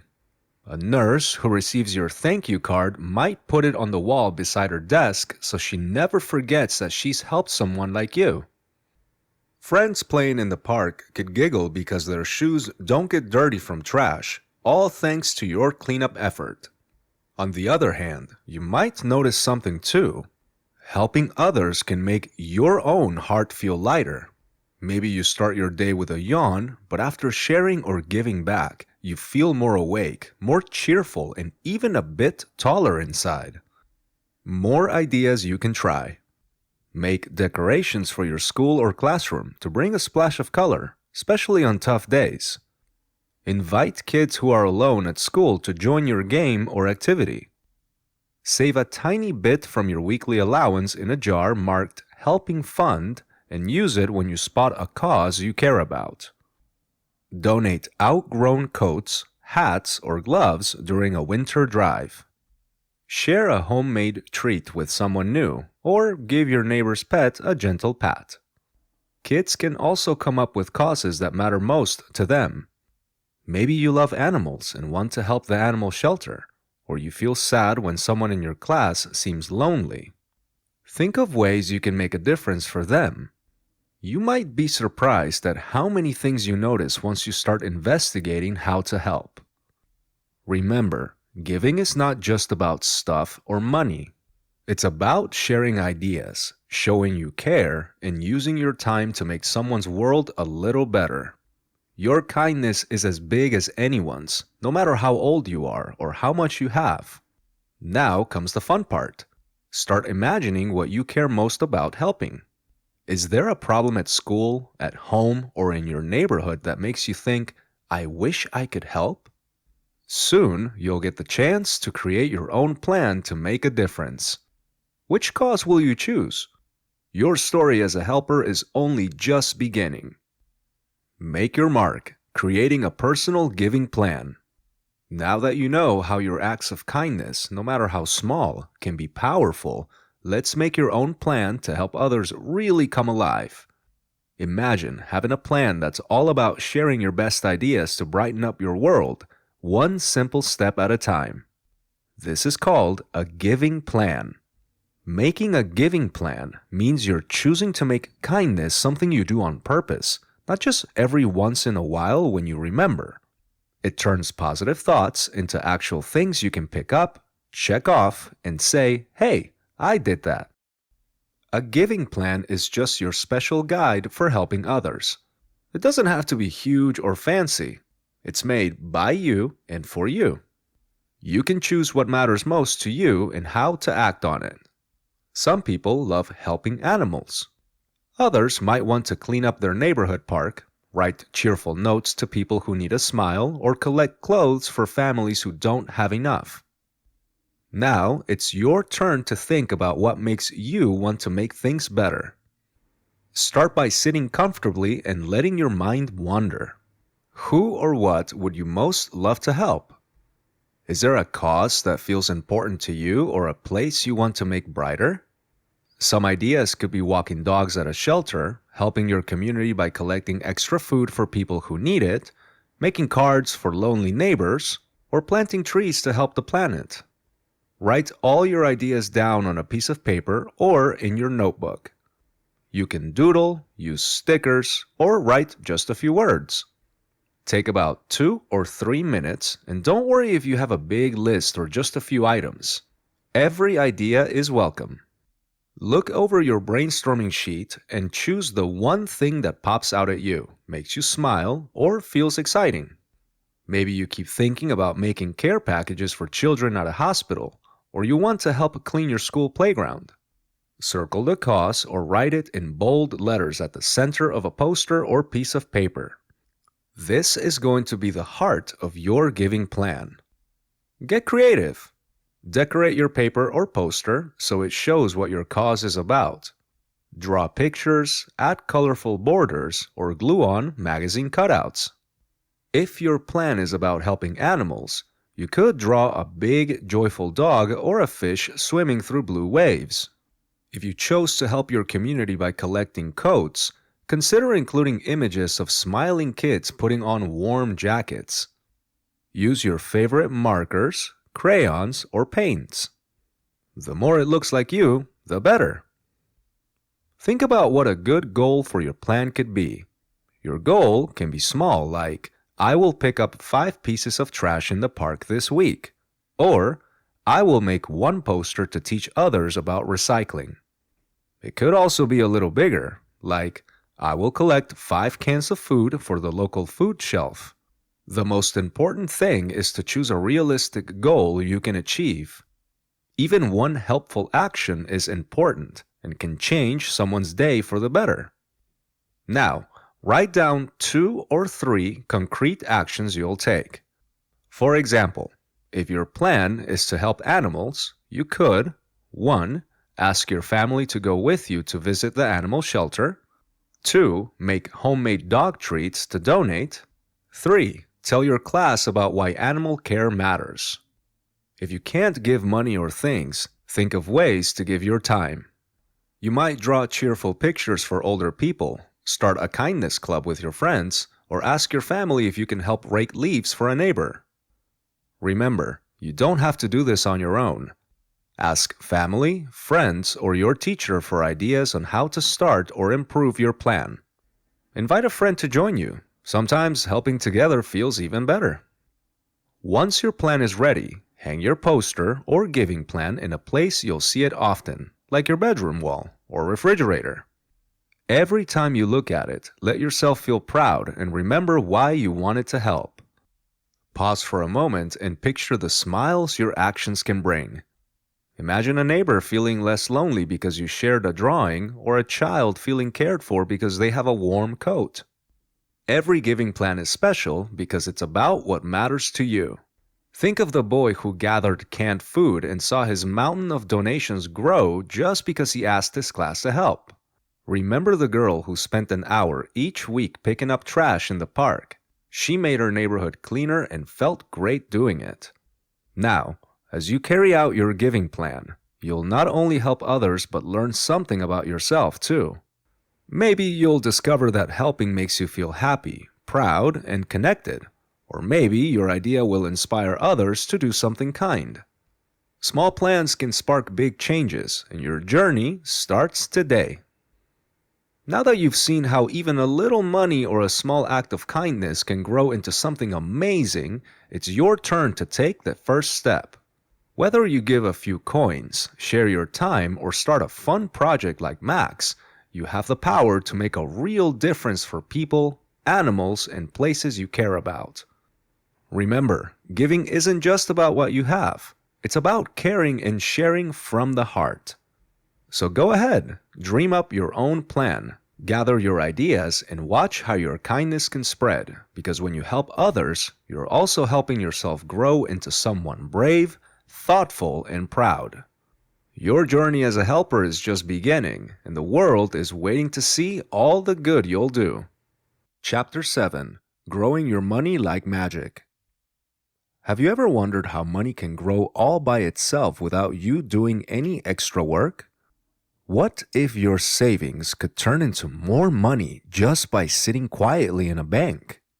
Or have you thought about how some people make their money multiply faster through clever choices? These might sound like secrets or magic tricks, but they are actually simple ideas that anyone can understand, even kids like you. In this chapter, we will explore how your money can start growing on its own using something called interest and the basics of investing.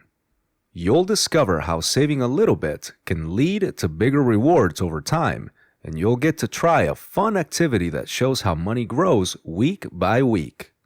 By the end, you'll see that growing your money isn't just for grown-ups. It's a kind of magic you can learn and watch happen for yourself. The secret of sleeping money: understanding interest. Money may look quiet sitting in your piggy bank or wallet, but it has a special secret. Money can actually grow, almost like magic, if you know where to put it. Imagine you have 10 shiny coins. You put them in a box, and when you open the box later, surprise, there's an extra coin inside. It's not a trick, it's something called interest. Kids often think money just stays the same. You spend it or you save it, and that's it. But there's another way to look at it. Think of your money as seeds that you can plant. When you put these seeds in the right place, they don't just stay seeds. They turn into a little plant that gets bigger every time you peek at it. A bank account is one of those special places. It's like a safe garden bed for your savings. Banks love getting your money seeds, and they want to thank you for planting them with them. When you open a savings account and deposit your allowance, birthday cash, or spare change, the bank gives you a reward for letting your money rest there. This reward is called interest. Interest is like getting a bonus just because your money is hanging out in the bank, waiting for you. How does the bank have money to give you more? Banks use your money seeds for a while, almost the way a friend might borrow your ball for a game and then gives it back with a sticker as a thank you. When lots of people put money in the bank lends some of it to other people who need it, maybe someone starting a lemonade stand or buying a bicycle. For letting the bank use your savings, they give you a little gift in return. That gift is interest. Let's look at how it works with numbers you can picture. Say you get $10 for your birthday. You decide to leave it in your savings account instead of buying all the gummy worms at the store. At the end of the month, the bank gives you an extra 10 cents as interest. You didn't work for this dime. You didn't have to do chores or sell cookies. The bank adds the interest for you while you wait. Now, your $10 has turned into $10.10. Here's a story about Sam. Sam really wanted a new soccer ball. She could just spend her $10 right away, but she was curious to see what would happen if she let it sit in the bank. Every month, a little more money showed up. It felt like her coins were working together and making baby coins. She watched her savings grow in her bank book and made a chart with stickers for every time the number went up. Each time she felt proud, not just for saving, but for seeing her money do something special. You can make your own interest tracker. Take a piece of paper, draw 10 squares for your $10, and add another tiny square every time your bank sends you interest. Over the months, your row of squares grows longer. In games and stories, we love to watch treasures get bigger, like a treasure chest slowly filling up with gold. Isn't it exciting when your money does that too? Interest may start small, but over time, those extra coins and dollars build up. Every month, your new total gets a little boost. The more patient you are, the more you will see your money grow. This teaches patience, planning, and pride. When kids watch their savings increase, they get confident. Saving isn't just about not spending. Sometimes it's also about letting your money become helpful and active all on its own. And there are even more magical ways that money can grow. Just like some seeds turn into giant sunflowers, some ways of saving can make your money get bigger faster. Imagine hearing about secret treasure maps or stories of magic money trees. These are not just fairy tales with something called investing. Your money can grow strong branches and roots too. By learning the basics and giving your savings time to grow, you're getting ready for new adventures in money magic. There's a whole world of secrets, stories, and simple tricks to explore, and you're about to become the hero of your own money story. The Magic Money Tree: Investing Basics and How Savings Grow. Have you ever thought about what happens to your money after you put it in a safe place? Imagine this. Money can actually grow all by itself, even while you're asleep. It's like discovering a secret treasure in your own piggy bank.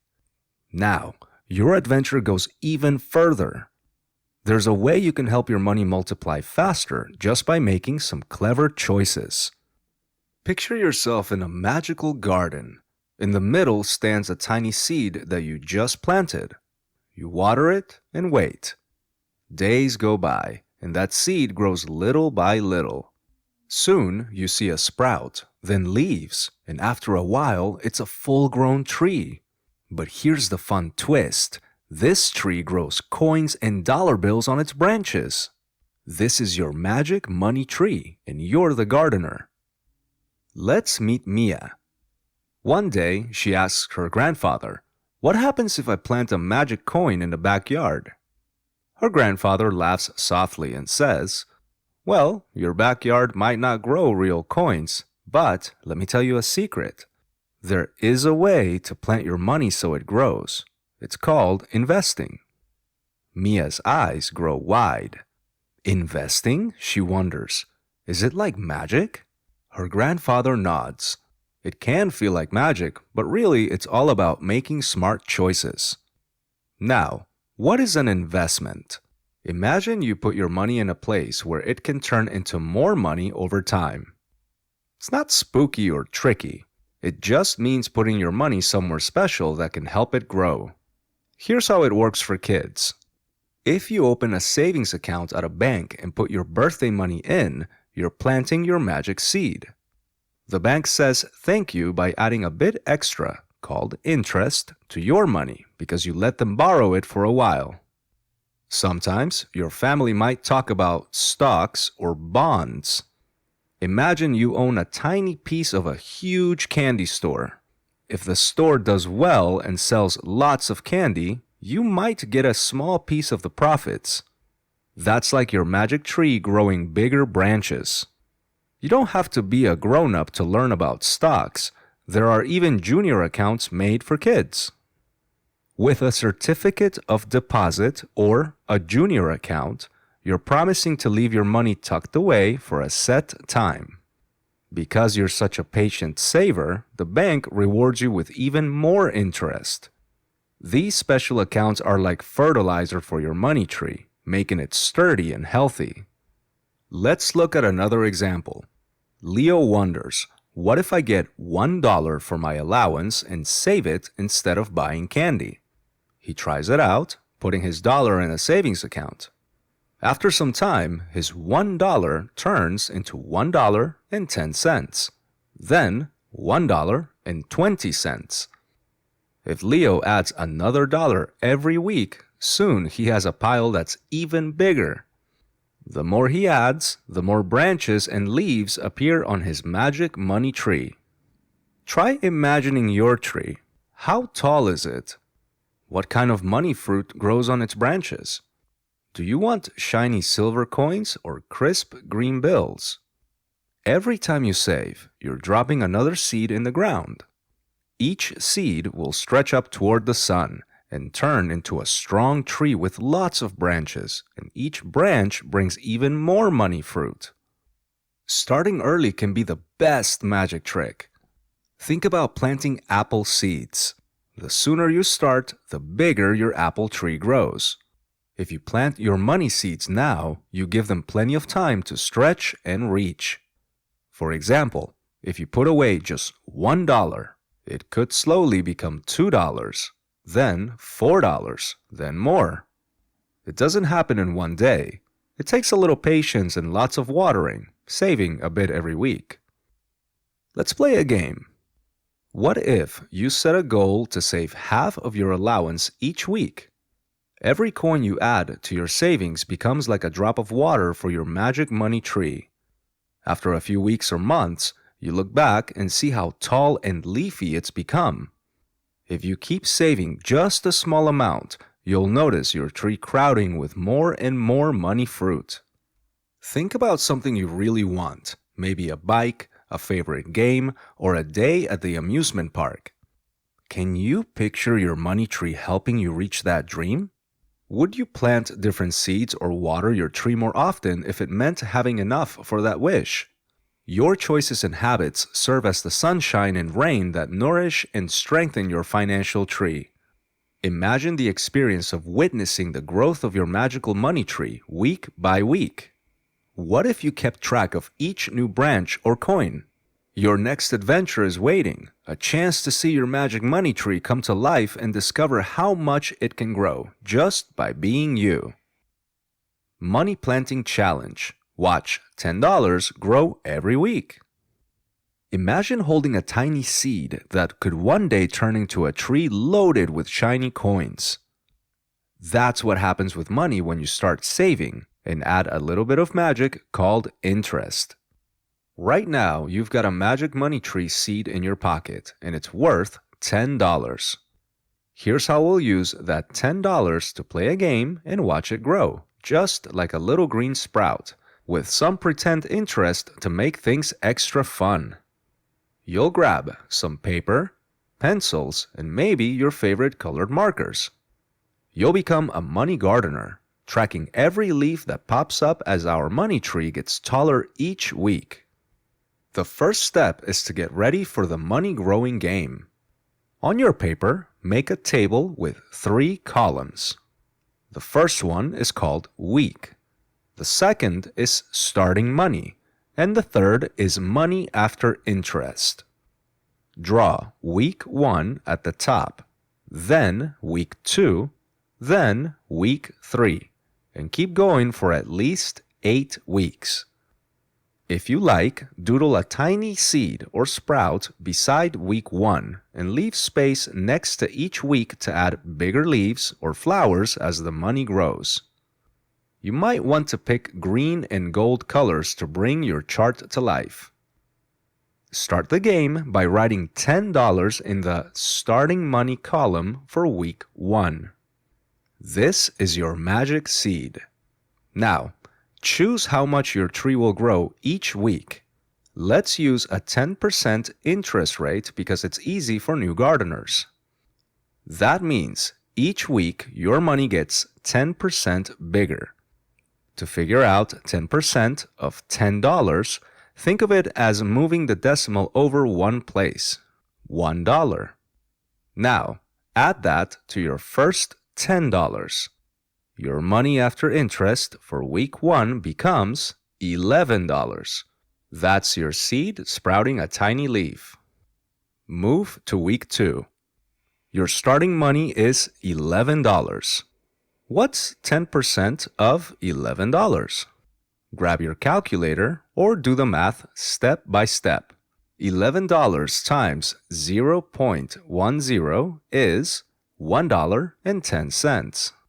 Add that to $11 and you get $12.10. Notice how the interest you add gets a little bigger each time, just like a tree grows more leaves as it gets taller. Week 3 starts with $12.10. Find 10% of that, $1.21, and stack it on top. $12.10 plus $1.21 equals $13.31. Soon, the numbers start growing faster. On your chart, draw a thicker stem or a branch bursting with little money leaves. Your money is still small, but you can spot your tree spreading out. Each time you fill in the chart for a new week, add a bit more color to the leaves, or maybe draw a bird or a bug for fun. The coolest part is watching the totals go up week after week. At first, the difference looks tiny. By week 4, you'll have $14.64. In week 5, $16.10. Each new bit of interest you add makes the next week's interest even bigger, and so on. This is called compounding, and it works like rolling a tiny snowball down a hill until it grows super big. Ask yourself, what could you buy if your tree keeps growing? After a while, you might have enough for a new game, a bike ride with friends, or maybe a big bag of candy to share. The game turns into a real quest when you try different tricks. What if you start with $20 instead? Or try a 5% or 15% interest rate. Change the game, fill in your chart, and watch what twists happen to your money tree. You might end up with a skinny vine or a fat trunk bursting with coins. If you want to play with real money one day, talk with a grown-up like your parents, a teacher, or even someone at a bank. Many adults use this very game by putting money in savings and letting interest grow it like magic. Their trees are called savings accounts or investments, and every dollar they put in acts just like your pretend seed. Pay close attention as you write each new amount. See if your garden feels fuller. Sometimes growth moves slowly, but give it time and your tree will surprise you. Just like watering a plant every week and checking for new shoots, you get to see your money bloom right on your chart. Try adding doodles or stickers to make tracking fun. There's no perfect way, Just have fun and watch your money seeds turn into flowers before your eyes.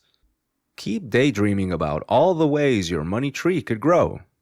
What if there were money vines for birthday gifts or bonus interest if you save every week without skipping? Make new charts and test your wildest ideas. The more you try, the more you'll see how saving and investing can bring little surprises, just like growing your very own magic tree, dollar by dollar.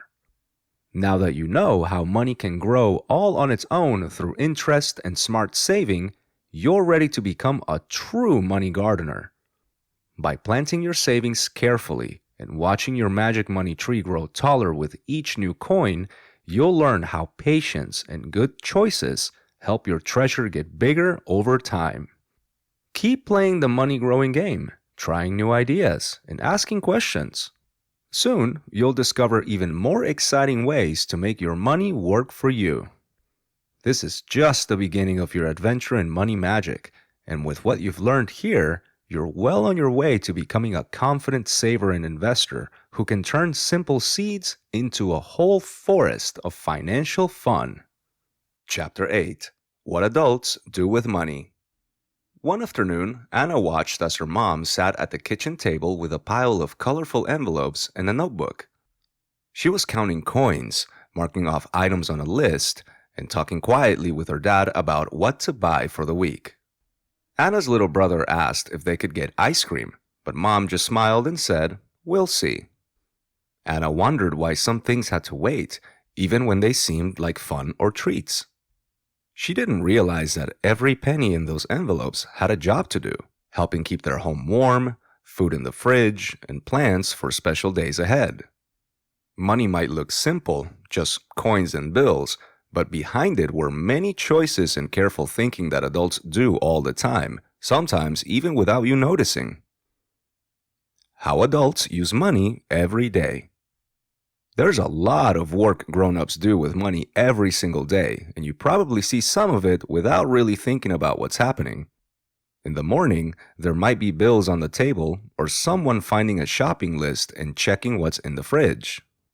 Adults use money to keep a family comfortable and safe, and almost everything at home connects to this. For example, when the lights turn on, it's because an adult paid the electricity bill. When the refrigerator is full of apples, milk, and cheese, that means someone went to the store and made those choices while contemplating what the family needs most. Inside every wallet or purse, there's a story about priorities.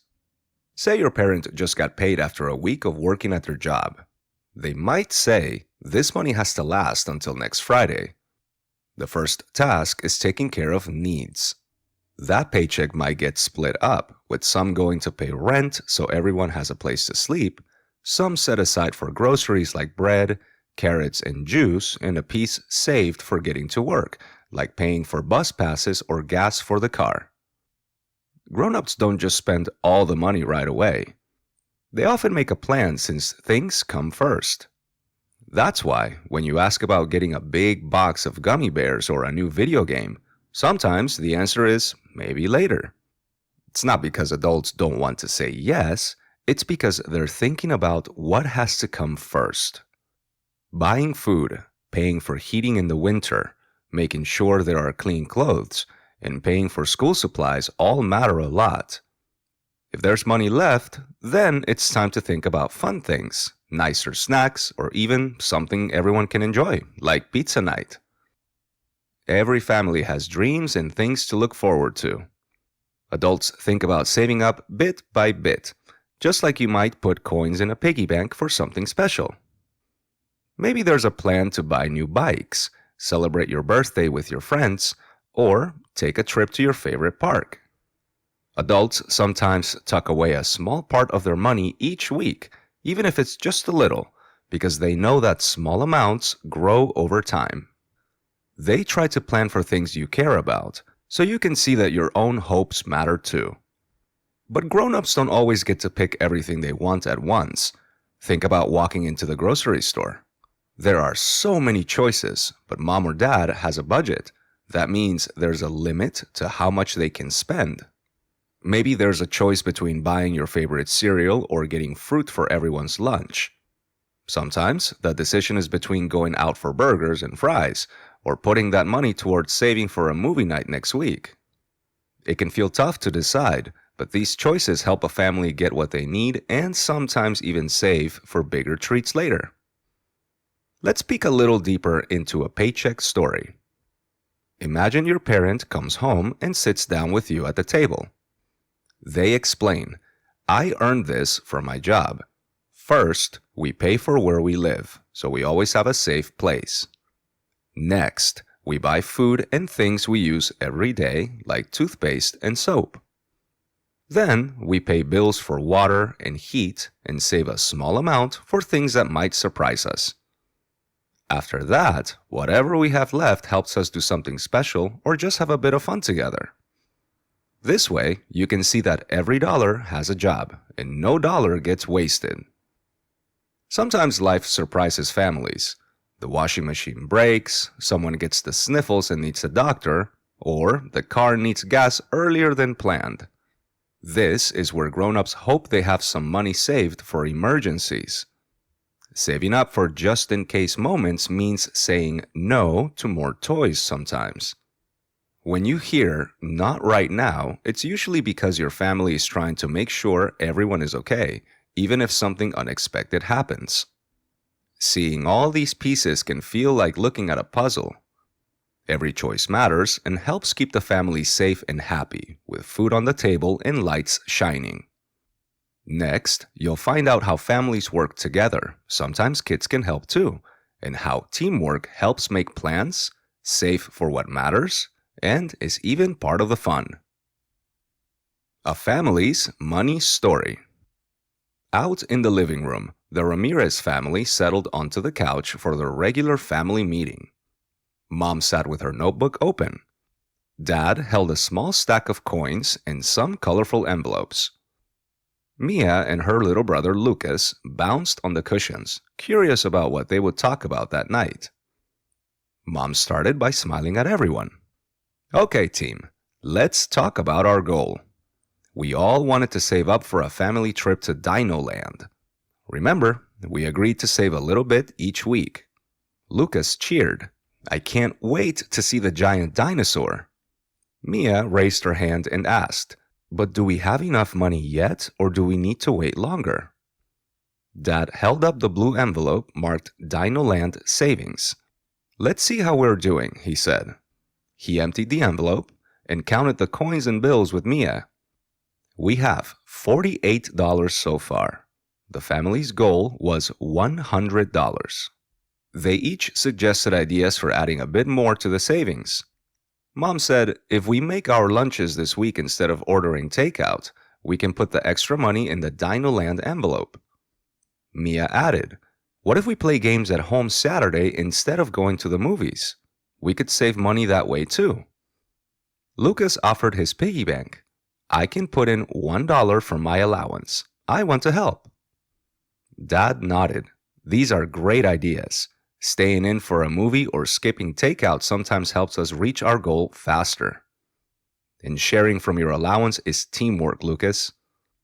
Mom wrote their ideas on a notepad along with everyday needs they must cover, like groceries and the electric bill.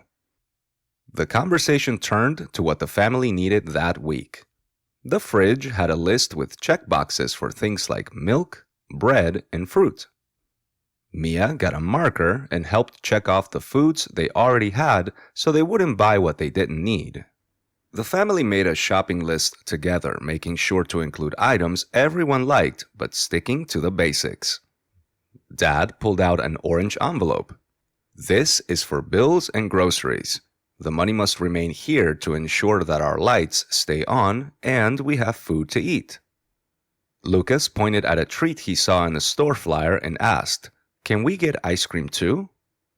Mom explained, "If we pay all the bills and still have some left, we can look for a special treat. But bills and saving for Dino Land come first." Mia suggested, "We could get a small ice cream tub instead of 4 cones. That costs less." Everyone clapped for Mia's smart idea. They added the ice cream tub to the bottom of the list with a question mark. Dad taped the shopping list next to the savings chart, 2 columns, one for the money they needed, one for what they saved. Checking off each little victory became a mini celebration. Lucas even drew a dinosaur sticker every time the Dinoland envelope grew. Then something unexpected happened. The washing machine made a strange noise and stopped working during the week. Mom groaned. Looks like we need to call a repair person. At the next family meeting, Dad explained, the repair will cost $40. We need to figure out where we can adjust this week. The family took a deep breath and looked at the fridge chart. Mia suggested, maybe we can wait on the ice cream treat just this once. Lucas said, and I don't need new markers yet. Mom gave them both a gentle hug. I love how you both help solve problems. It means we can fix the washer and still keep saving for our trip. They shifted a bit of their money from treats and new art supplies into an envelope marked repairs. Dad wrote down the new plan. The family didn't get sad. They turned the washing machine fix into a game, pretending they were on a money adventure to save the day. That weekend, after paying bills and fixing the washer, the family found they still had enough for a homemade pizza night. They used leftover veggies and dough from the last shopping trip. Before eating, Mia checked off pizza party on the chart, and Lucas added a smiley face beside the Dinoland column. As everyone finished dinner, Mom said, we made excellent choices together. Everyone helped, and now we're still on track for our adventure. Dad winked at Mia and Lucas. When families talk and work together, we can handle surprises and still have fun. After pizza, the kids thought of new questions. How do bills work? How do you decide how much to save? Mom invited them to draw their ideas for next time. The family meetings made talking about money feel friendly and open. Kids can learn so much when they ask questions at home and share ideas with adults. There are additional methods to transform these conversations into games, drawings, or projects that make discussions about money enjoyable for everyone. Money talk and drawing activity. In the last section, readers saw a story about a family planning, saving, and working together with their money, showing how smart choices and teamwork help a family meet their needs and have fun. Every home has small habits and big traditions for managing money, and these things often make family life feel special. Even if families don't always talk about money, there are little hints in daily life, grocery lists on the fridge, chats about which snack to buy, or a reminder that something needs to be saved up for. Learning how your own family handles these choices helps you see that managing money is not just a grown-up skill, but something you can understand and practice too. Imagine being a reporter in your own home. Interviewing an adult about their financial usage allows you to gain insight into their inner workings. This isn't about getting the right answers. It's about discovering what works for your family, why your parents or guardians make certain choices, and how everyone's reasons might be a bit different. Sometimes the best way to learn is by asking questions and really listening to the stories people tell. Interviewing your grown-up. Start by choosing one adult you feel comfortable talking with. This could be a parent, grandparent, older sibling, or anyone else who helps make money decisions in your home. Let them know you want to ask 3 questions about how they use money and that you're curious about what they do and why. Most adults are happy to explain once they know you're honestly interested. Here are some questions to get you started. What do you use money for every day? How do you decide what to save up for? What's something fun you bought with your money? Was there ever a time you had to choose between 2 things you wanted? Do you ever save money together as a family for a big goal? Can you tell me about a money mistake and what you learned from it? Pick 3 questions you like. Start your interview by asking them one at a time. Listen carefully to each answer. Some people will tell stories, while others might give quick, practical replies. That's okay. Everyone's style is a little different. Drawing what you learn. After your chat, try making a drawing to show what you discovered. For each question, draw a mini scene or comic. Use color to show how the grown-up felt. Maybe your mom smiles as she put coins in a jar marked Vacation Fund. Maybe your grandpa frowns a little as he remembers spending too much on toys as a kid. Be creative. Add speech bubbles, doodle yourself in the corner listening or asking questions, or fill the page with details from the story you heard. Here's an example. Let's say you asked, "How do you decide what to buy at the store?"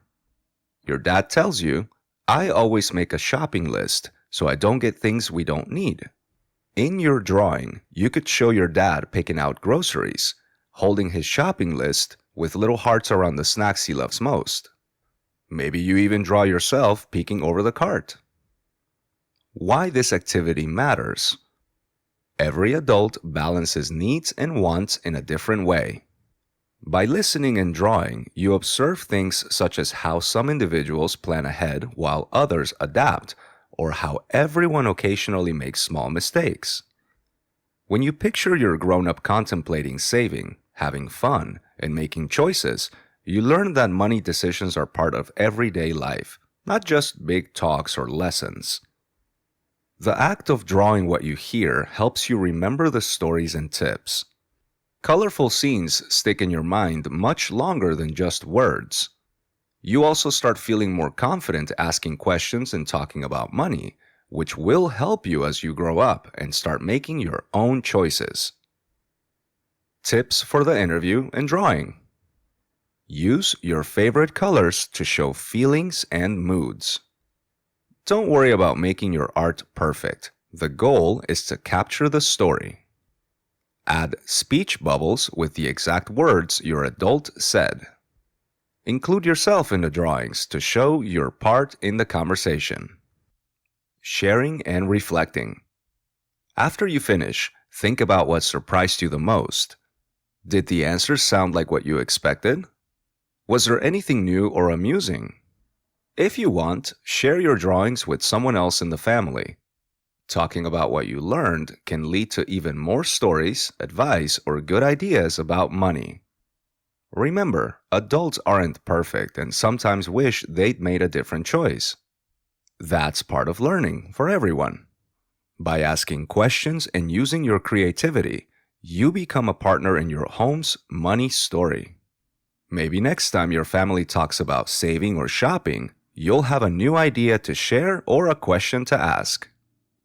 When you reflect on your drawings and stories, you'll see that every family has their own way, and putting your ideas on paper helps you understand them more clearly. Keep your pictures to look back on as you grow, and notice how your feelings about money and decisions start to change little by little. Now that you've learned how grown-ups use money every day and how families work together to make smart choices, you can start to see that managing money is a team effort full of planning, saving, and sometimes saying, "not right now," to remain ready for what matters most. By asking questions, listening to stories, and trying fun activities like drawing what you learn, you've already become a money detective in your own home.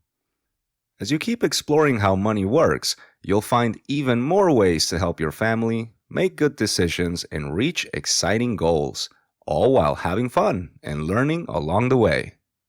Chapter 9. Oops, Money Mistakes and How to Fix Them. The moment Charlie realized his pockets were empty at the school book fair, his heart sank. Just days before, he had spent all his birthday money on shiny trading cards, feeling like the coolest kid around. But now, standing in front of that last copy of a coveted adventure book, he wished he had made different choices. It wasn't just Charlie. Whether it's buying snacks too fast or trading away something important, everyone makes money mistakes, even grown-ups. What matters most is what happens next, how we learn, fix our slip-ups, and come back smarter than before. This chapter steps right into those oops moments and shows how they can lead to better money smarts and maybe even a few laughs along the way. Everyone makes mistakes, even grown-ups. If you've ever wished you could hit an undo button on something you bought, you're not alone.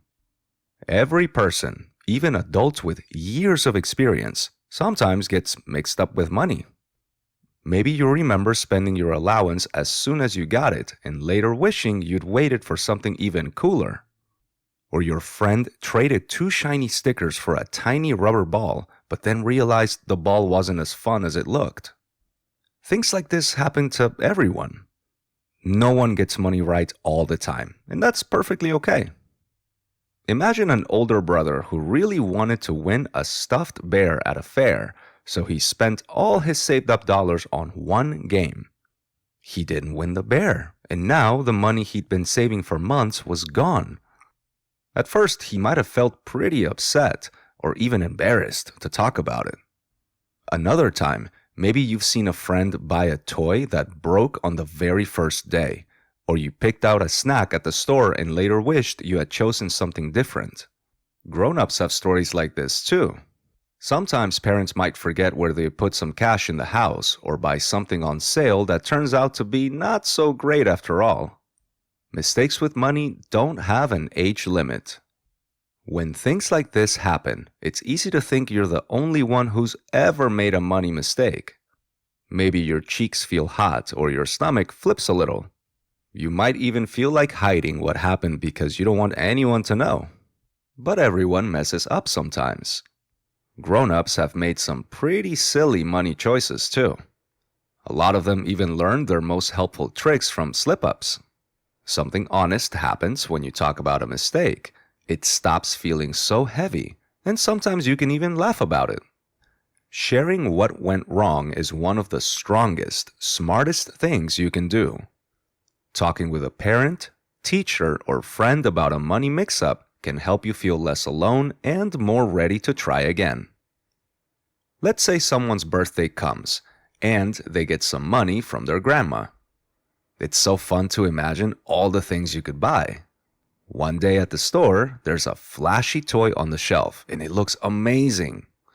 The birthday money flies out of your pocket, and you walk home with the toy only to realize that it's not as fun as it seemed or it breaks easily.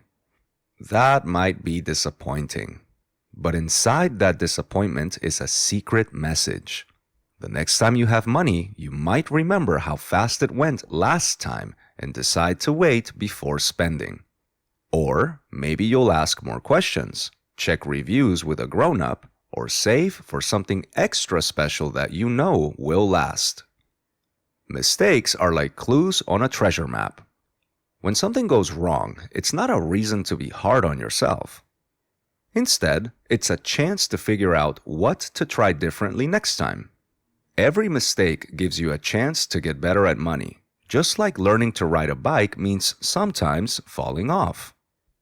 Over time, you start to spot patterns, like which items are worth your money and which trades make sense for you. Each slip-up teaches you a trick for the future. It's totally normal to get upset or frustrated if your plans don't work out. Try to remember that these feelings mean you care about your choices and want to do well. Instead of being mad at yourself, ask, what could I do differently? Or what did I just learn?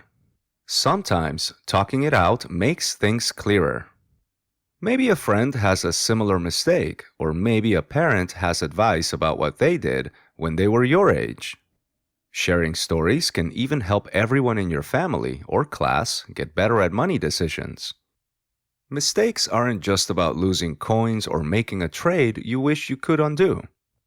They're also a sign you're trying, learning, and growing.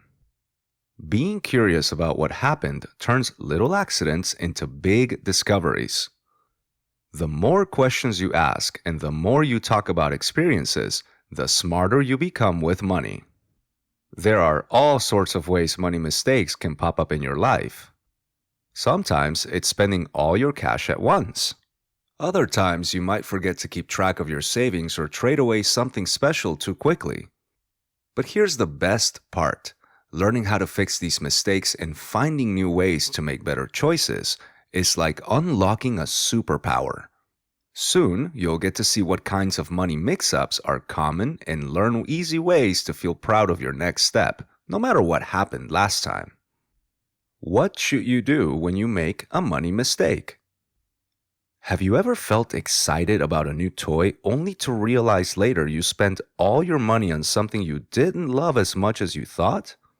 This happens to a lot of kids. Sometimes you might get a crisp $10 bill for your birthday and plan to save it for something big like a science kit, but then you see a cool snack at the store and spend almost all of it right away. Maybe another time you bought something just because your friend had it, even though you didn't really want it that much. These are common money mistakes, and everyone, kids and adults alike, makes them. One day, Amir got so eager to collect a set of shiny trading cards that he spent every single dollar of his allowance without even thinking. At first, it felt fun. But by the next week, when his friends started planning a trip to the ice cream shop, Amir remembered he had nothing left in his wallet. He felt pretty disappointed, but talking to his mom helped. She reminded him that lots of people get carried away and forget about saving for later. Mistakes like this show us what we have to do differently next time. When you make a money mistake, start by taking a pause. Before spending, try to ask yourself, do I really want or need this, or am I just excited right now? If you already made the mistake, like spending too quickly or forgetting to save, think honestly about what happened. It's not about feeling bad. It's about spotting what you learned. Here are a few things you can do when you realized you made a money mistake. Stop and check how much money you have left in your wallet, jar, or piggy bank. Imagine something you wish you could still buy, but now you can't. What could you do differently next time? Talk to a parent, caregiver, or trusted adult. Ask for advice or even share your feelings about your mistake. Set a small saving goal, like putting just $1 aside each week for something bigger or more meaningful. Before a big purchase, decide together with an adult if it's worth the money. Some kids use 3 jars to help avoid money mistakes. One for saving, one for spending, and one for sharing or giving. The next time you get money from chores, birthdays, or a holiday, you could try putting a little bit in each jar. This way, you can protect some cash for big dreams while still enjoying small rewards. Isa heard his class was taking a trip to the museum and he wanted to buy a dinosaur figure from the gift shop. At first, Isa spent his weekly allowance on snacks at the school store, not thinking about the field trip. When the museum day finally came, he had only enough for a tiny button, not the dinosaur. Isa felt frustrated, but then he came up with a plan. He would draw a picture of the toy he wanted and save a few coins every week. Slowly, his jar filled up until the next special event came around, and this time he was ready. Mistakes like Isa's can really help you get better with money. The important part isn't the mistake itself, but what you do after. Occasionally, the best ideas for saving money or making smarter choices come after a little slip-up. Later in this chapter, you'll read a humorous story about a money mistake that worked out perfectly, demonstrating how making mistakes can lead to new learning opportunities and creative problem-solving approaches. Try out this self-help exercise the next time you think, "Oops, I messed up with my money." 1. Think of a time you made a money mistake. Maybe you spent too soon, forgot what you were saving for, or traded for something that wasn't a good deal. 2. Write down or draw what happened. Did you buy chips before you meant to? Did you spend all your birthday cash on small toys? 3. Write or draw one way you could handle it better next time. For example, if you spent all your money and missed out on something better, you could plan to save half your next allowance. Hannah wanted a new sketchbook but kept using her money for candy and comic books. After missing out, she decided next time she'd ask her dad to help her set a saving goal. Put $2 in her sketchbook jar every week. Soon enough, she got what she wanted and felt proud of sticking to her plan. If you make a money mistake, remember, you can always try a different plan next time. Mistakes are just steps along the way to being smarter, more confident, and happier with your money. And every single one, big or small, can help you come up with new ideas for reaching your goals. Turning mistakes into smart moves, stories, and activities. Charlie could hardly wait to tear open the shiny envelope stuffed with birthday money from his aunt. He'd been dreaming about this moment for days, already picturing himself at the toy store with swagger, snapping up anything he wanted. When he finally got to the cash register, his arms were full of trading card packs, dragons, space ninjas, and sparkly holograms, and he handed over every dollar with a proud grin. He left the store feeling like a champion. That feeling only lasted until 2 days later at the school book fair, where every kid circled an epic choose-your-own-adventure book with a wiggling line at the checkout. It was the last copy, and when it was Charlie's turn, he reached into his pocket and came up with nothing but lint in a sticky candy wrapper. He stood there, staring at the book, his excitement crumpling like a used napkin. That night, Charlie flopped onto his bed with a dramatic sigh and told his older sister about his biggest ever mistake. She just grinned and said, "Hey, join the club. I once spent all my allowance on pink glue and couldn't buy tickets to the water park. But there's always a way to fix things." He thought about the mountain of trading cards on its desk. The next morning, Charlie asked at the toy store if he could return a few unopened packs for store credit. A tiny win. Then, at recess, he found friends who were looking for cards he didn't even want. One traded him a bookmark and some coins. With his little pile of money and new plan, Charlie marched back to the book fair just in time. He grabbed a book, paid, and this time had the best thing of all, a story to tell. Even though his mistake felt crummy for a while, it became a funny memory and a lesson he wouldn't forget. Having a plan feels even better than a fistful of dragons. Turning mistakes into smart moves. Mistakes with money happen to everyone, even grown-ups. Maybe you get excited about buying something cool and forget you have other things to pay for, or you lend a friend some lunch money and then don't know how to ask for it back. Sometimes mistakes make you feel embarrassed or wish you could hide under your bed until the feeling goes away. Here's the secret. Every mistake is a clue to making stronger choices next time, and sometimes solving a problem can be fun or help you learn something new. Instead of thinking, "Oh no, I messed up," think, "What can I do with this?" You can practice this skill right now. Get some paper and pencils or markers. Here's what you're going to do. A money mistake comic. 1. Think of a time you made a money mistake. Even if you haven't or can't remember one, make up a story.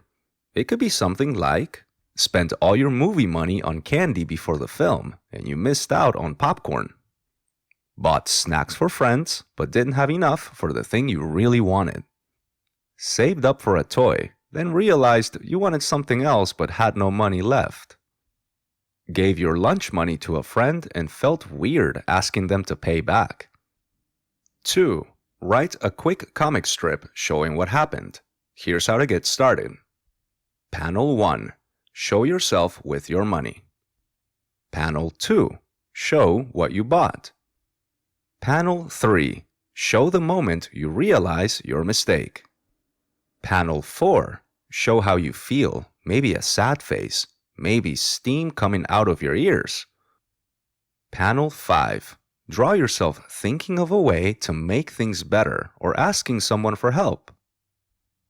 3. Now brainstorm at least 2 ways to fix it for next time. Use these questions. What could you do differently? How might you ask for help or make a new plan? Here are some ideas. Promise yourself to save half your money before spending.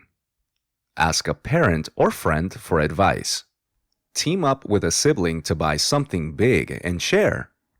Make a quick budget before spending. Keep a small notebook to track what you spend. Get wild with your comic. Use funny faces, speech bubbles, or even superhero costumes. Mistakes aren't disasters, they're springboards for better ideas. Sharing your comic with someone you trust, like a parent, friend, or teacher, makes it even easier to feel good about bouncing back from mistakes. Sometimes just talking about it uncovers tricks you never thought of, and you might learn that everyone has their own money mishaps. Learning from mistakes makes you clever with money in ways that just getting things right the first time never could. Every time you fix a problem or try a new idea, you get a little braver and wiser for next time. There are loads of other smart money moves, cool tips, and secret tricks waiting to be discovered, so get ready for even more adventures in mastering your money. Now that we know everyone makes money mistakes, even grown-ups, it's clear that these slip-ups aren't something to be ashamed of, but chances to learn and grow. When you spot a mistake, you can pause, think about what happened, and come up with smart new plans for next time. Talking with someone you trust, saving little by little, or trying fun ideas like jars or comics can help turn tricky moments into superpowers that make your money choices better and stronger. So don't worry when things don't go perfectly. Each mistake is just another step on the way to becoming a money whiz who feels confident and ready for whatever comes next. Chapter 10. Your goals, your future, your money. Have you ever thought about something you really want to have or do someday? Maybe it's a cool toy, a fun trip, or even something bigger like saving up for college or a pet. How do you decide which wish is worth working toward? And once you pick your goal, what steps can you take to make it happen? Lots of kids wonder how to turn their dreams into real plans and how money fits into those plans. This chapter will help you explore how to choose your own personal money goals, figure out how to save for them, and start making your future exciting one small step at a time. Dreaming big and small. Identifying your personal goals. Imagine walking down the street and seeing a bright red bike with shiny wheels just waiting in the store window. Maybe you pause and daydream about what it would be like to zoom down the sidewalk, wind in your hair, ringing the bell as you race your friends home. Or maybe you've watched videos of puppies tumbling over each other and you already picked out a name for the dog you hope to have someday. Each of these is a wish, a hope, or a dream, something you really want to happen. That's where goals come in. A goal is like a treasure map leading to something you want. Some maps are short, with the X just a few steps away, while others take more time and patience to reach, but both are exciting to follow. Let's think about the kinds of things you might want for your future. What pops into your mind when you imagine something special you'd save for? Maybe it's a set of art supplies to create new worlds on paper. Maybe you'd love to visit a water park or buy a new pair of soccer cleats for the big game. Some goals are even bigger, like planning for a family trip to another city, going to camp with your best friend, or one day saving up for college. Big dreams can feel far away and a little mysterious, like looking out over a mountain range and trying to guess what's on the other side. Small wishes are more like climbing a tree in your backyard. You can see the top and it feels within reach, but you still have to find the best branch to grab next. Both big and small goals are part of what makes life interesting. Saving up for a new comic book or snacks for movie night can be as satisfying as working toward a huge dream, because every goal helps you practice new skills. When you set your sights on something, even something you might hold in your hand soon, you start building habits that will help you with bigger challenges later.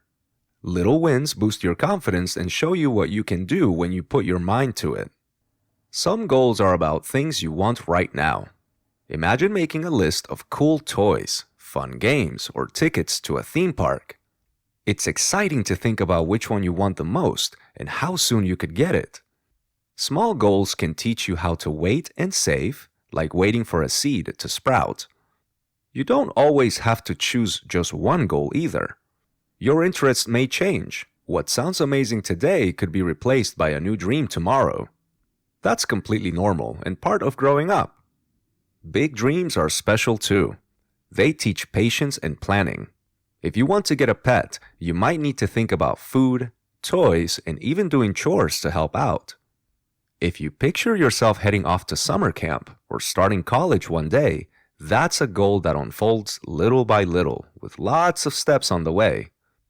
Planning for something big can feel like building a tower with blocks, one piece at a time, stacking them higher and higher until, finally, you reach the top.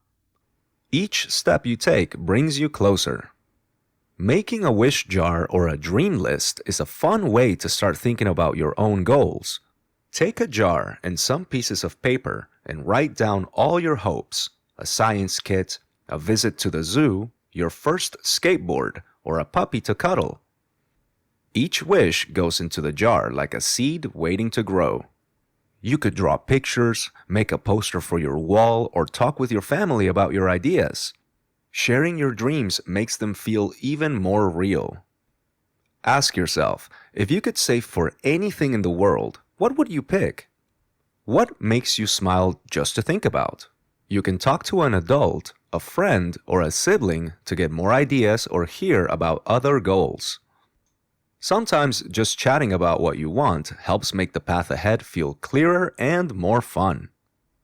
Setting goals isn't just about buying stuff, it's about making your future exciting. Whether it's a little wish or a huge adventure, thinking ahead and planning makes big and small dreams possible. There's a thrill in watching your idea go from just thinking to I'm making it happen. And it all starts with picking something you really care about.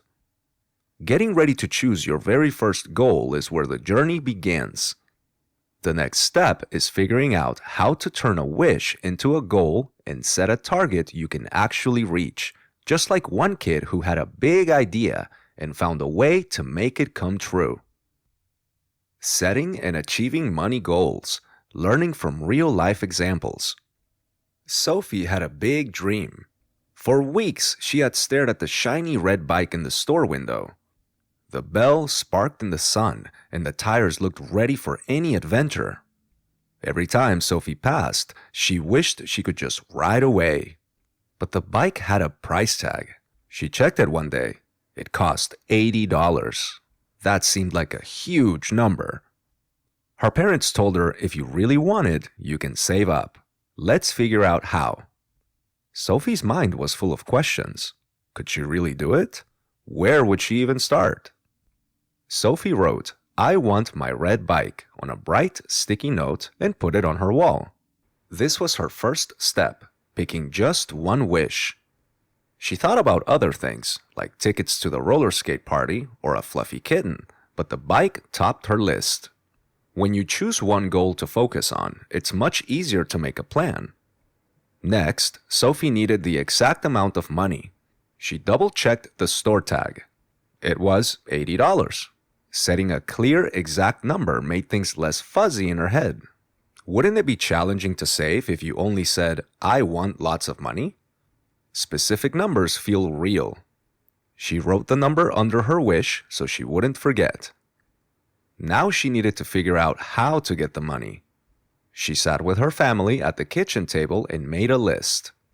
Her parents agreed to pay her $5 each week for extra chores, like sweeping the porch and watering the plants.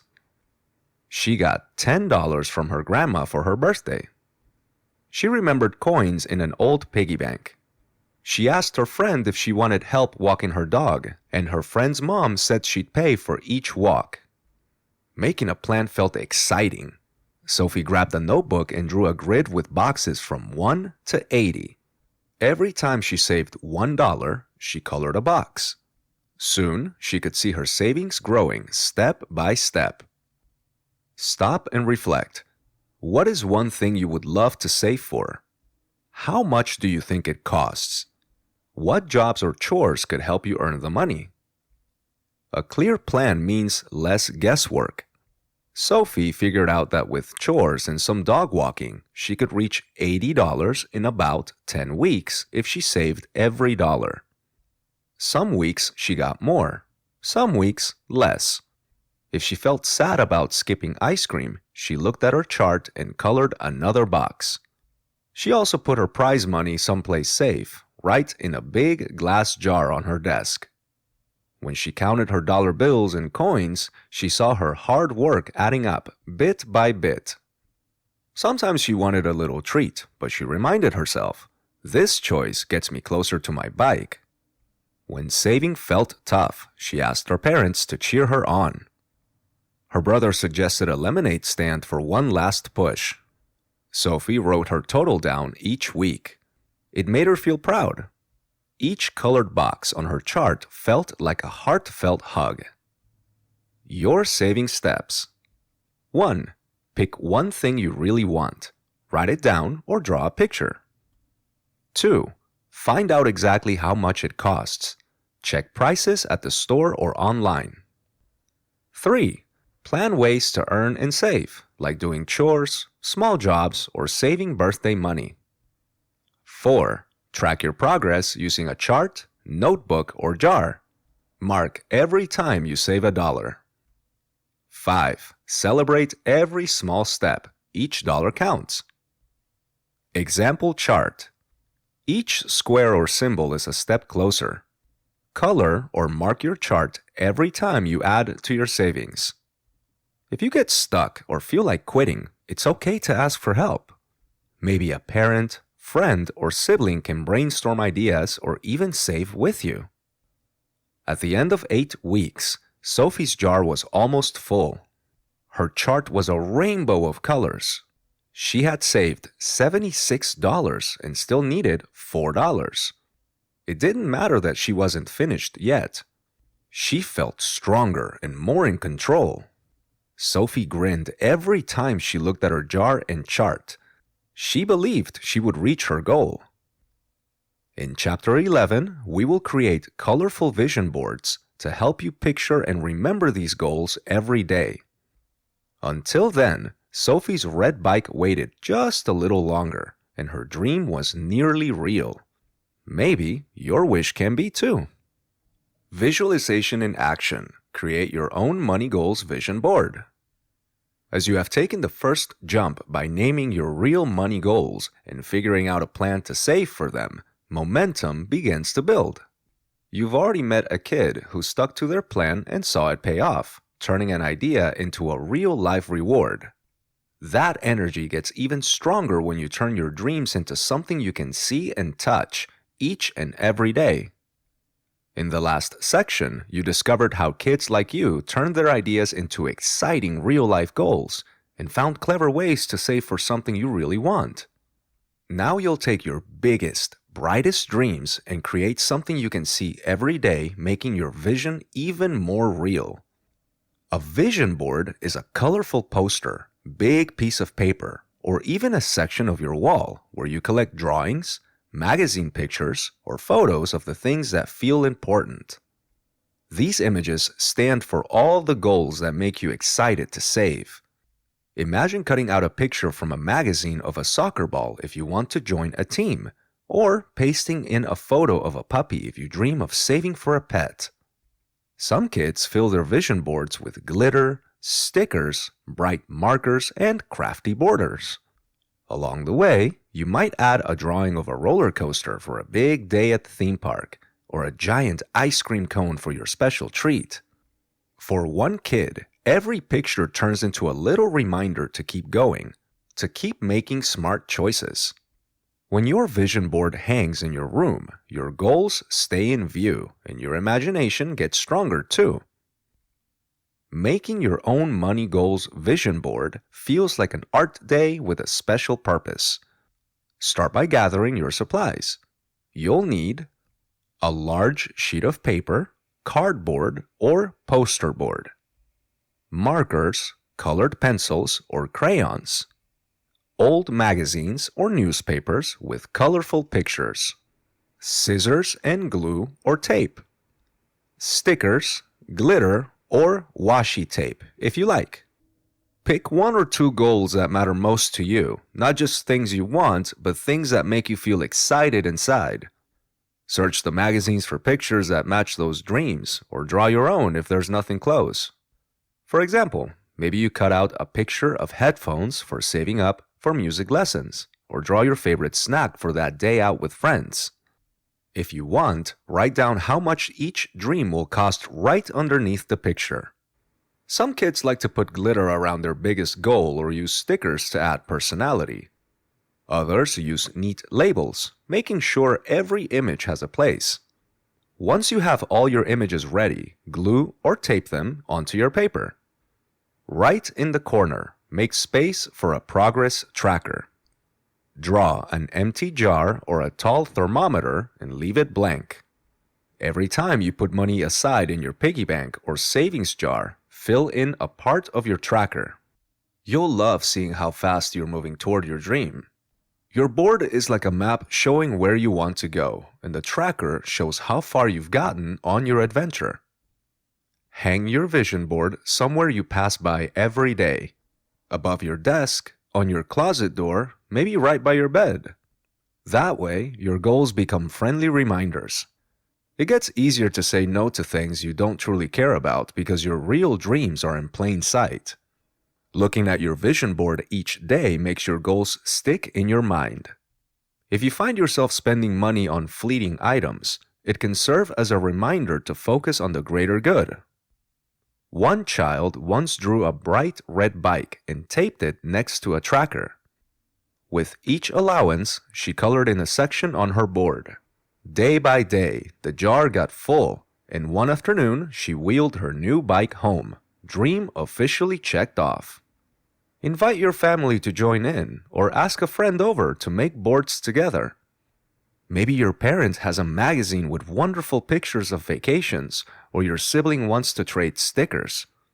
New dreams can always be added. As you grow, you can draw or paste more goals on the board. Some goals might change, and new ones will come to mind as you discover different things. Your vision board is not just a list of hopes. It's a daily nudge that keeps you moving, helps you dream big, and reminds you to take small actions every day.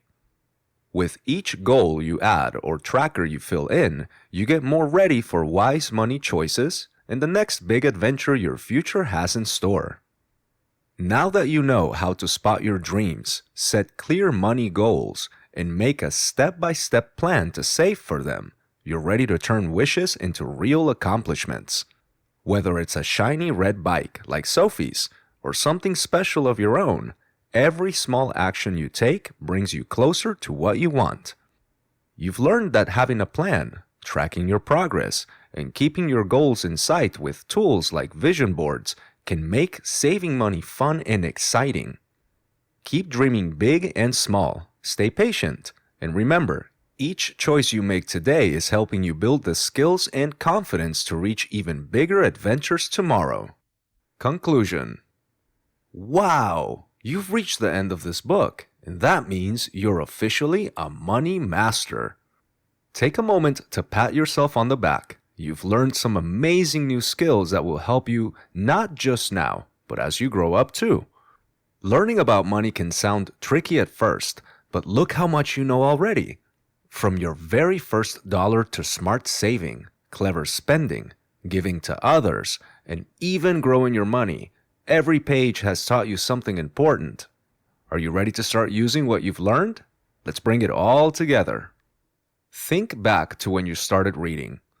Maybe you were curious because you wanted to save for something special, like a video game, a cool backpack, or a gift for someone you love. Or maybe you just wanted to find out where money comes from and why adults never seem to have enough. No matter why you picked up this book, you've discovered one big secret. Money isn't just for grown-ups, it's for you too. You've learned that there's more to money than just spending it as soon as you get it. You know how to earn your own cash, maybe by helping around the house, setting up a lemonade stand, walking dogs, or selling crafts. Earning your own money feels awesome, doesn't it? Every time you work hard and someone appreciates it enough to pay you, you can feel super proud. That's a skill adults use every single day, and you're already practicing it. But what do you do with the money you earn? This is where your save, spend, and share jars come in. Remember our fun game, where each jar has its own superpower? The save jar helps your money grow bigger over time. The spend jar lets you enjoy things right away, and the share jar brings happiness to other people and you. Each one is important, and now you know how to use them wisely. Let's imagine you've just earned $10 for watering your neighbor's plants. What will you do? Maybe you put $4 in your save jar, $3 in spend so you can grab a treat or start saving for that skateboard, and $3 in share to help buy school supplies for kids in need. When you split your money like this, you're practicing healthy habits that will last your whole life. Guess what? Not everyone learns this, even adults. That's what makes you a real money master. Saving might have seemed hard before, especially when you want something right now. But you found out that waiting isn't just good, it can be fun. Watching your savings grow dollar by dollar is like watching your favorite video game score go up. And when you finally have enough to buy that thing you really want, it feels extra special because you made it happen. Spending is fun, but now you know how to be smart about it.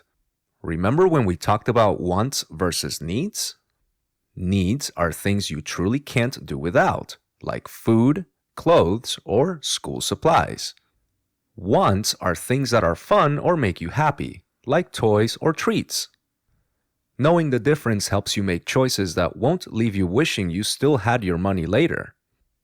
Smart spending means asking yourself questions before you buy. Do I really need this? Or, will I still want this next week? If the answer is yes, then go ahead. You earned it. Giving or sharing is something that makes you and the world better. Every time you share your money to help someone else, you become a superhero in their story. Your small gift can make a big difference. Maybe you donate to a charity, buy food for pets at the animal shelter, or help a friend who forgot their lunch. However you choose to share, your kindness shows you care and inspires others to do the same. You also learned how money can actually grow. That's called investing, and it's like planting a magic seed. It takes a little time and patience, but someday it can turn into a big, strong tree.